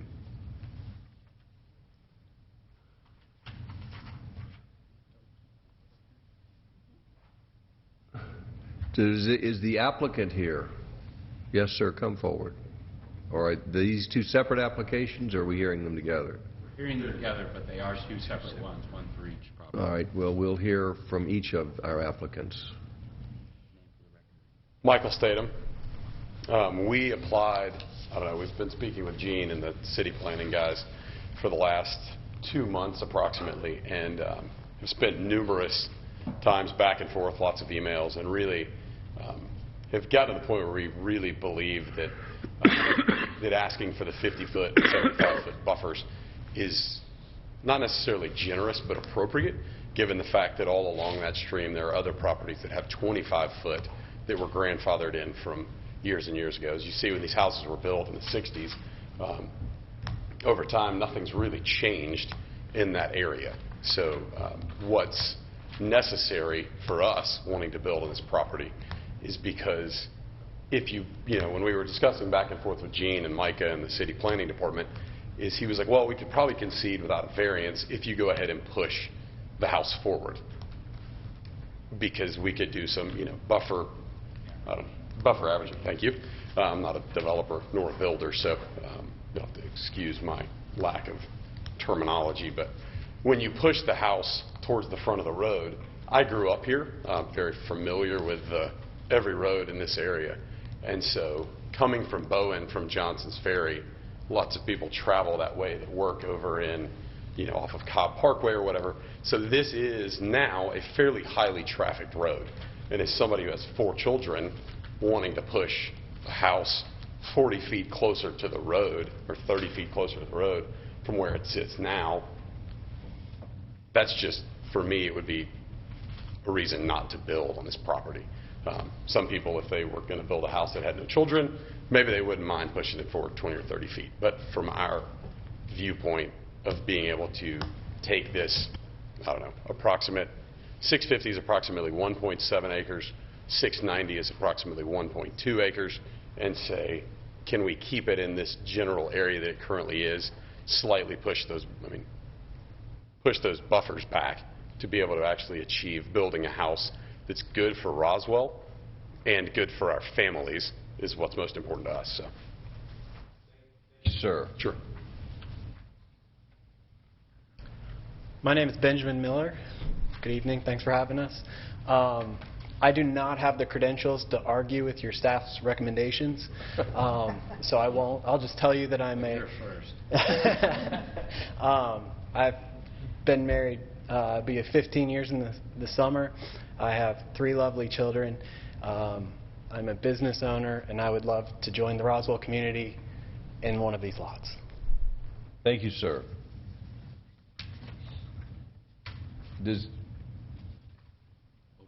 I'm going to get a motion before opening up for public comment. Do we have a motion? It's 2 separate. Well, we'll hear one. Do we have a motion on one of them? Yes, here we go. And we're doing them, I guess we'll take them one at a time. On 650, I would move to approve this with the 2 conditions placed on it by staff. Is there a second? Second by Councilmember Wynn. Is there anyone in the public wish to comment on this motion? Any further discussion or questions by council? All in favor of the motion raise their hands. Passes unanimously. For item SB 201-303-170-690 Jones Road, Benjamin Miller, Land Lot 307, I would move to approve this with the 2 staff recommended conditions. Motion by Councilmember Diamond. Is there a second? Second by Councilmember Wynn. Does anyone in the audience have any questions or comments? Any further discussion by council? All in favor of the motion raise their hands. Passes unanimously.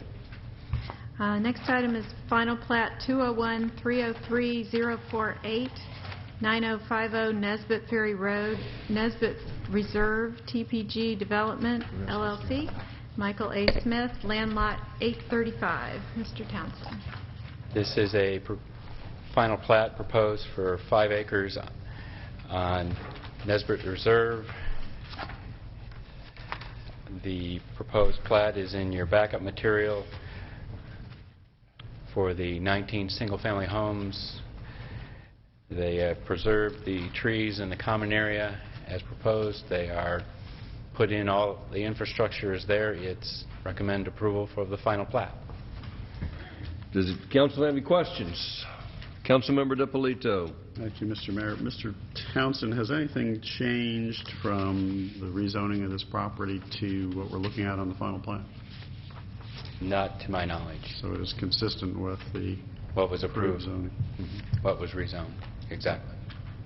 I know there was a question at one point about the detention facility in the southwest corner and how the water was going to exit there. I think it currently exits above ground. Is that how that wound up? I can't tell from this plat. At the time of the rezoning, there was discussions with the adjoining property owner of the applicant was proposing to hook into their drainage pipe, and that negotiation was, or that the condition was kind of left open. If the association to the southeast was agreeable, then they could hook into the pipe. If it was not agreeable, they had to design it to open flow to the property. The association would not accept. They couldn't come, I don't believe they could get enough of their own association to agree to hook with the pipe. So it was left open that way. So it's just the existing condition? Okay. Right. Thank you. Any other questions? Do we have a motion? Actually, their covenants required that they get, I think it was a supermajority of the lien holders as well. It was a nightmare. I move to approve final plat. Motion to approve by Councilmember Diamond. Is there a second? Second by Councilmember DiPolito. Anyone in the audience have any questions or comments? Any further discussion by council? All in favor of the motion raise their hands. Passes unanimously. Next item is approval of a text amendment to Chapter 3, Alcoholic Beverages, Section 3.1.2 and 3.2.5 of the City of Roswell Code of Ordinances, and Article 6, Chapter 6.4, C3, Highway Commercial District of the City of Roswell Zoning Ordinance to allow for microbreweries. This would be the second reading. Mr. Davidson, if you'd read the ordinance. Thank you. This is an ordinance to amend Chapter 3, Alcoholic Beverages of the Code of Ordinances and Article 6, Chapter 6.4, C3, Highway Commercial District of the Roswell Zoning Ordinance. Now, therefore, the Mayor and Council of the City of Roswell, pursuant to their authority, do hereby adopt the following amendments. Chapter 3, Alcoholic Beverages of the Code of Ordinances of the City of Roswell, Georgia, is hereby amended by adding to Article 3.1, in general, Section 3.1.2d, definitions, new definitions to read as follows, text of which is incorporated herein by reference. And further, the zoning ordinance of the City of Roswell is hereby amended regarding these uses, the uses permitted in C3 zoning category, Article 6, Office and Commercial Zoning Districts, Chapter 6.4, C3, Highway Commercial District, Section 6.4.2, permitted and conditional uses, to provide that microbrewery be added to Table 6.1 as a permitted use in zoning category C3 and not permitted in all other zoning categories. And approve this to be the second reading. Do we have a motion for approval? Move to approve second reading. Motion by Councilmember Diamond. Is there a second? Second by Councilmember Price. Does anyone in the audience have any questions or comments? Any further discussion by council? All in favor of the motion raise their hands. Passes unanimously. Next item is approval of a resolution to submit the Urban Renewal Plan 1, URP, and the Opportunity Zone 1 amendments to the Department of Community Affairs. Alice Wakefield is here. Thank you. Yes, this is a request to approve the expansion of the Urban Redevelopment Plan and the approval of a resolution to submit to DCA for consideration of the expansion of the original Opportunity Zone. Alice, do you have a copy of the current zone and the expanded zone? A map? Might help folks in the audience to understand. Yes. Yes, sir. I think this is...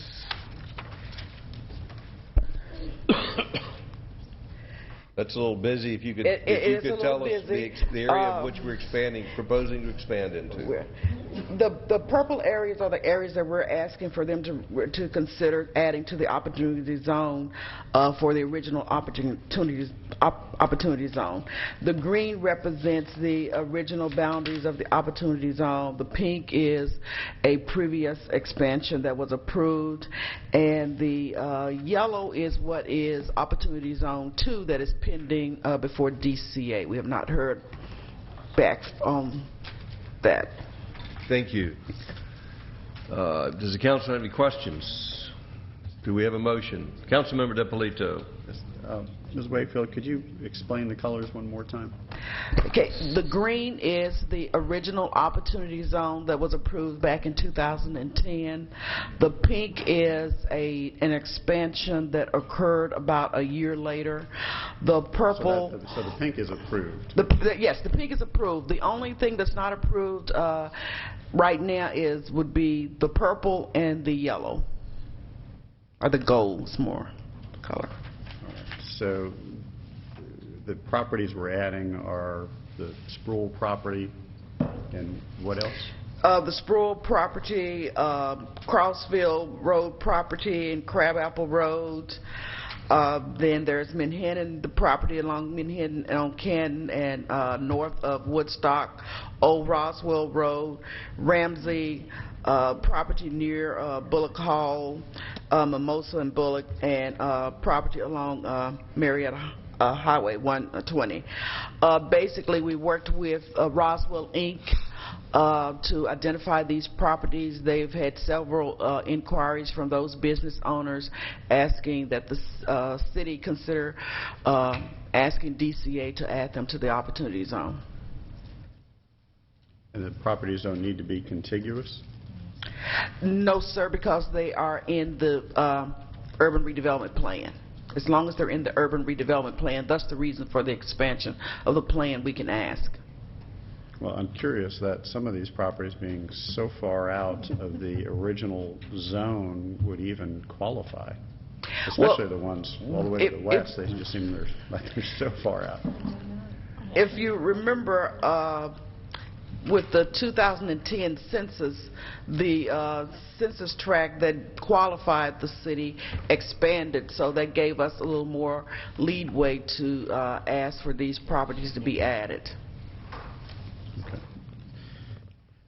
And just to confirm on, I guess it's Old Roswell at that point, where the just south of the Sproul property, is that another? South of purple? That piece right there, is that? Yes. Going that in is, as well? Yes, sir. Okay. That is, yes, in part of it also. It's purple. Good. Thank you. Councilmember Eichelhardt. Thank you. Do they take all or nothing, or can they take pieces based on? They can take pieces. Okay, so that's probably good, though, if there are things Yes, that sir. could have problems. So, okay, thank you. Any other questions? Do we have a motion? Move to approve. Motion by Councilmember Diamond for approval. Is there a second? Second by Councilmember DiPolito. Anyone in the audience have any questions or comments? Yes, come forward, please. You'll give us your name and address.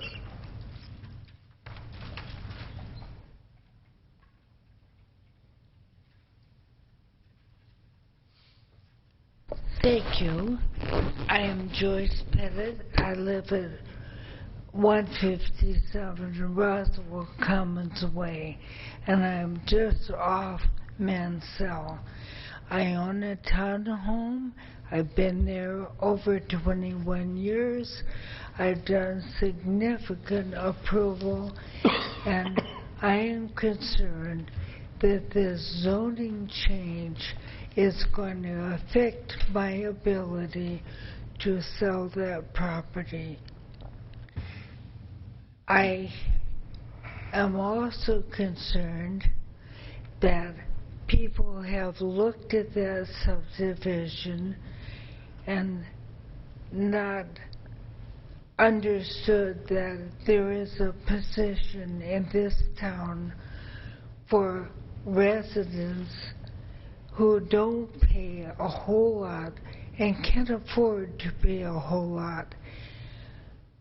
I am concerned that the way that this is written, that my taxes will rise to a commercial level and force me out. I don't think that this has been openly discussed to the level it should. Last summer, I made a special trip here to the administration to offer a notarized, as was required, opinion to contradict this and to challenge it. I heard nothing back from anyone, and the first notice that I got was a public decision tonight, and I received this in the mail in today's mail.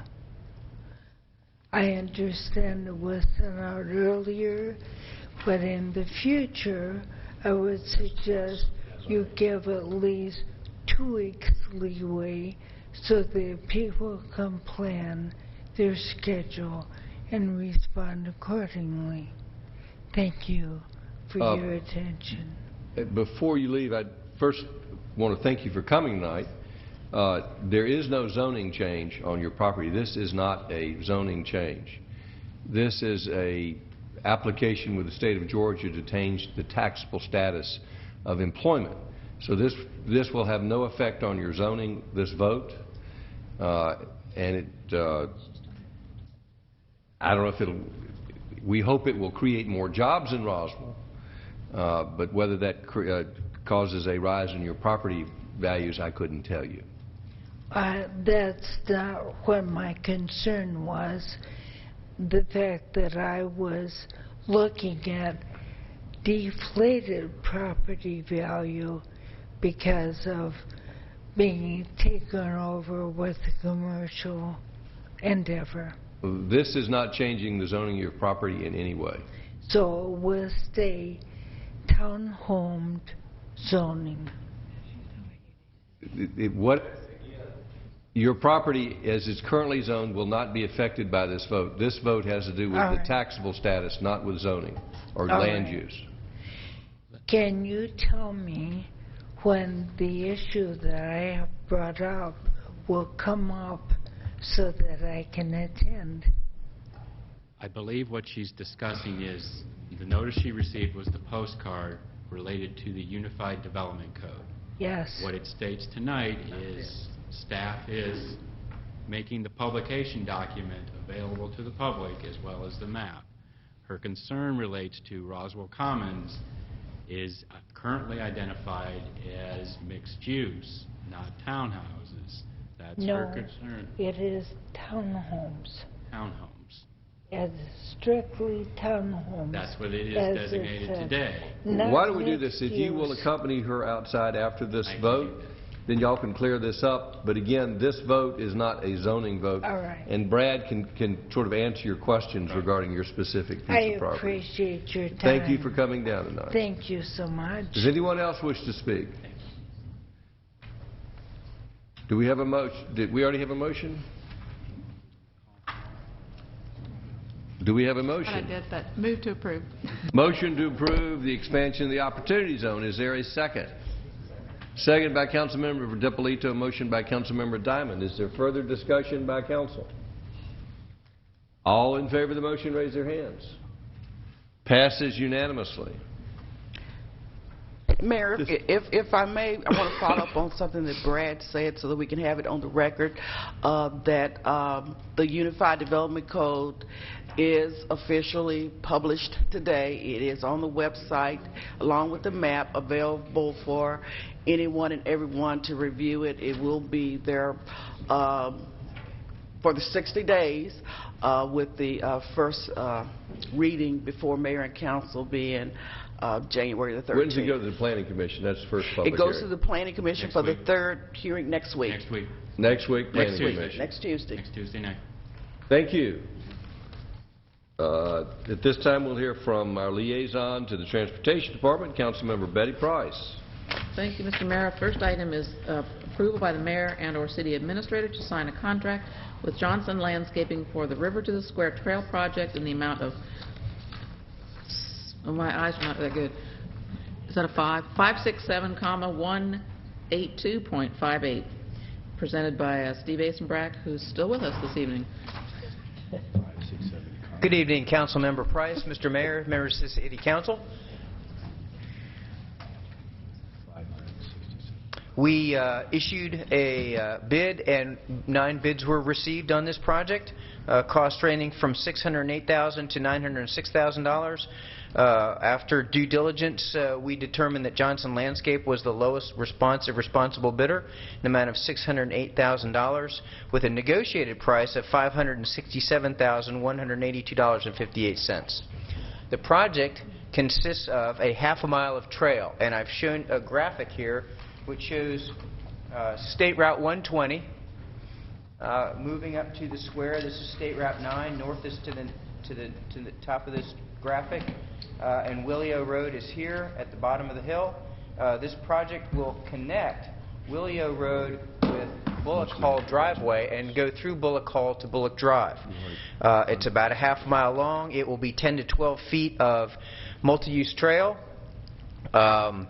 Due to the higher expected bid prices, some of the alternate items such as lighting, benches, and trash cans were not included in this contract. But we do expect this is a unit price contract, and so based on conditions in the field, we may have the ability to change some of the wall lengths and some of the other pay items so that there still may be some money left over, which we may be able to cover some of those costs in the future. We're very excited about this trail. This will be a much-needed connection between the activities on the riverfront, and we believe that not only will it support the bicycle and pedestrian community, but also add much-needed economic value and vitality to the Mimosa Square area as well as Canton Street. Does the council have any questions? Councilmember Price. Thank you. There's a comment in the packet that says that the bid prices were higher than expected. What had you anticipated that this cost could have been? Well, we have our budget was 500. Our budget was $600,000. We spent about $26,000 previously with Georgia Power moving some poles. So what we have left in that particular line item was $576,000. So what we did was we adjusted the scope with the lowest bidder based on the schedule of values that was in the contract. So we got the project, it just didn't have as many of the amenities as we would have liked to have had. So your reference to higher than expected bid prices refers to the Georgia Power issue? No, ma'am. The bids came in, the lowest bid came in at $608, and our current funding amount was $576.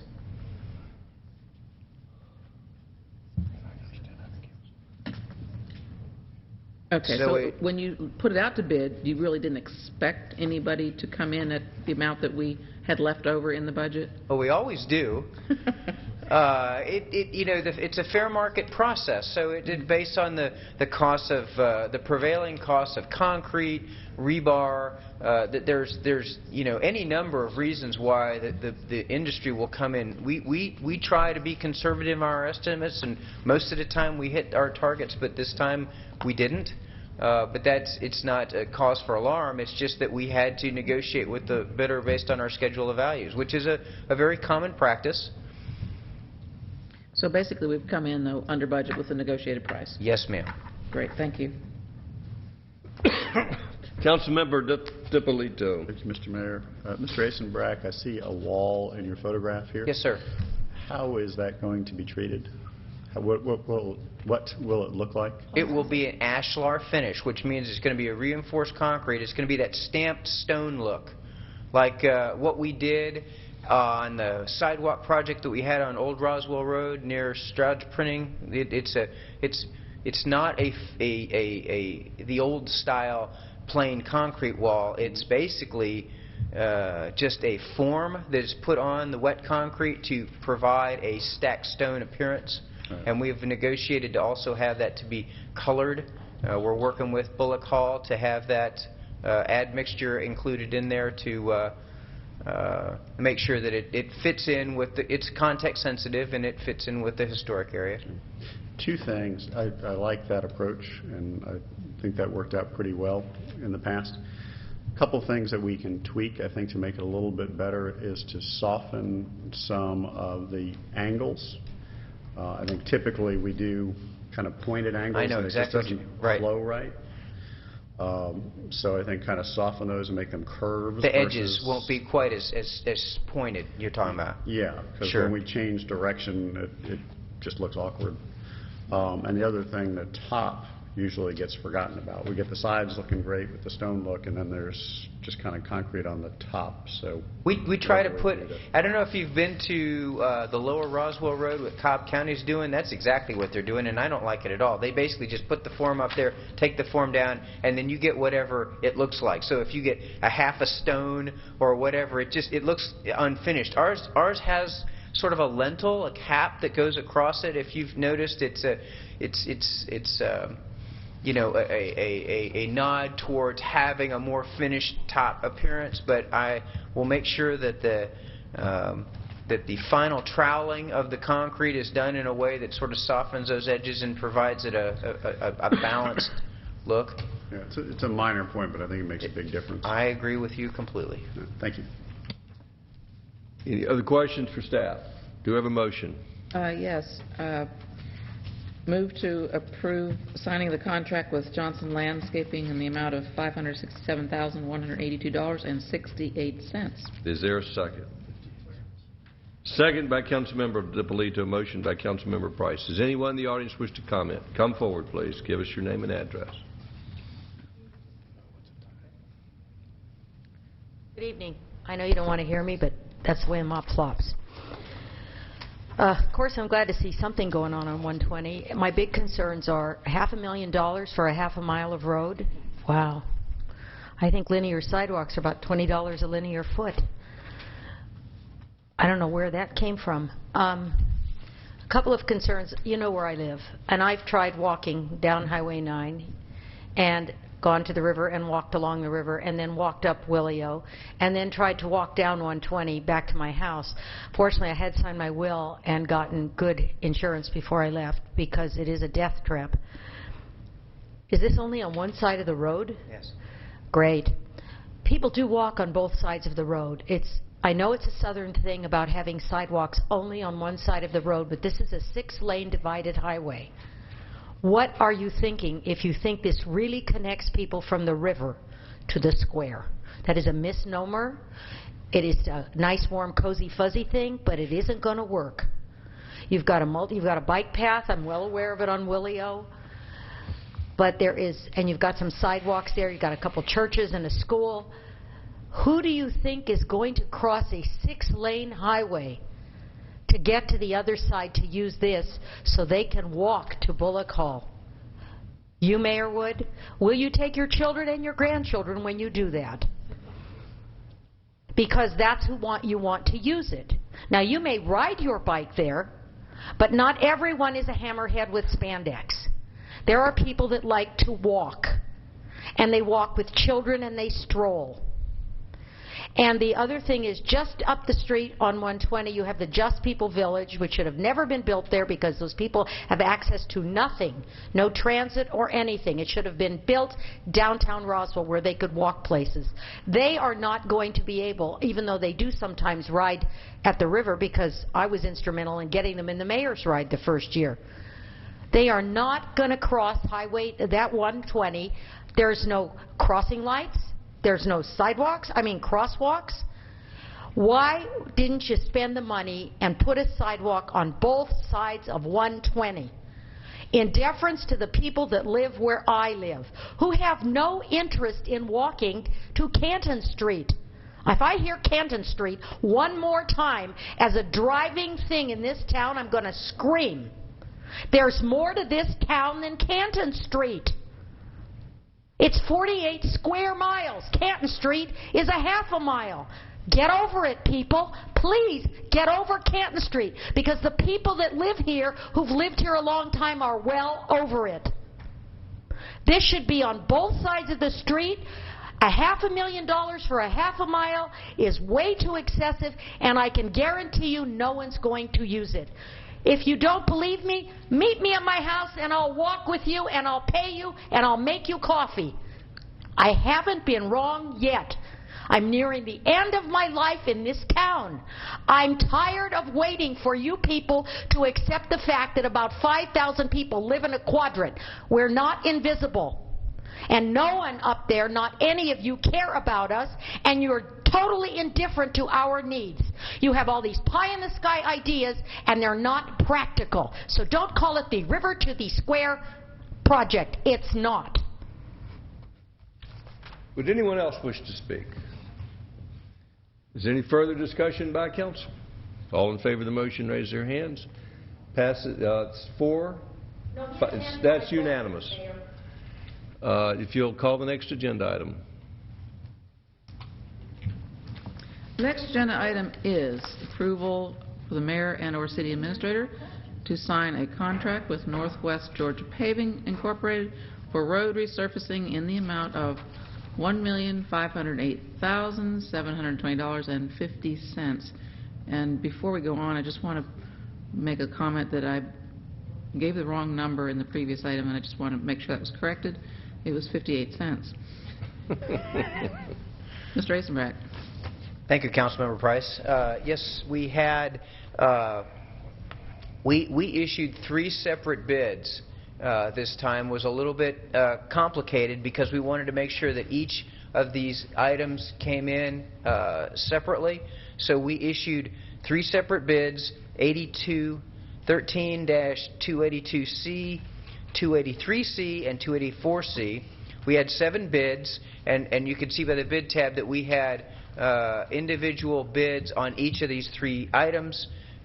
Just by kind of coincidence, Northwest Georgia Paving was the lowest responsible bidder for each of the 3 line items, with a total amount of $1,508,720.50.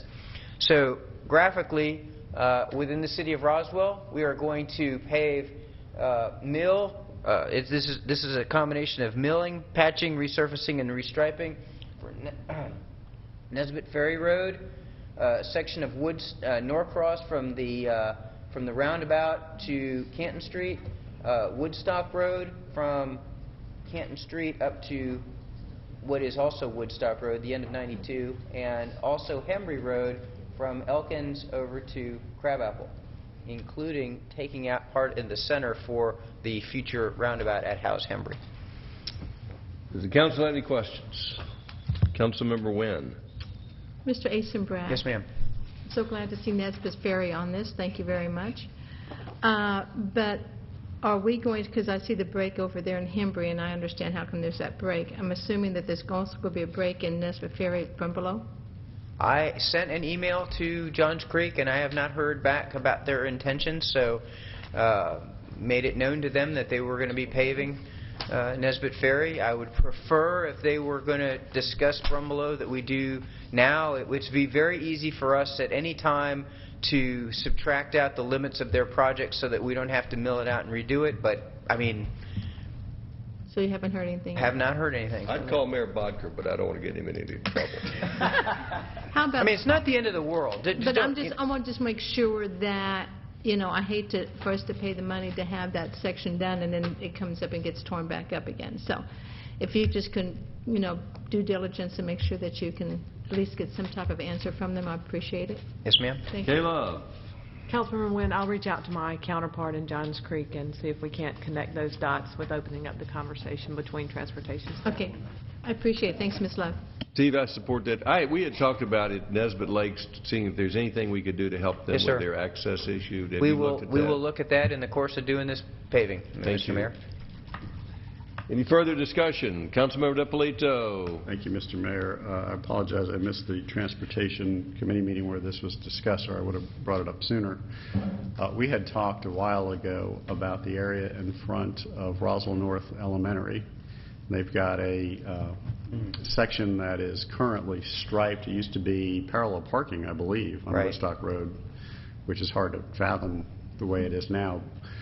But they would love for that paved area to become a landscape area because there's no landscaping in front of the school right now. I'm sure we can't decide that tonight, but is there a way to look at that where we could run the curb line further out, not do as much paving, and come up with a solution for putting in some trees, or whether that's shared with Fulton County Schools, but I'd like to start planning for that now, so that's an eventuality, rather than paving that area and then coming and tearing it up. Well, at the very least, we could probably mill part of it and then just not resurface in a certain limits, and then go back there later on and leave that area available for some future landscaping. We had talked about it at one time. I was concerned a little bit about the drainage, some curb lines. Working with Public Works, we might be able to do some low-impact development. The issue was that we originally had a budget, I want to say, of $25,000, $28,000 to do that right. We don't necessarily have to commit to that now, but I can certainly make a note to sort of section off a section of that pavement, not basically pave over it.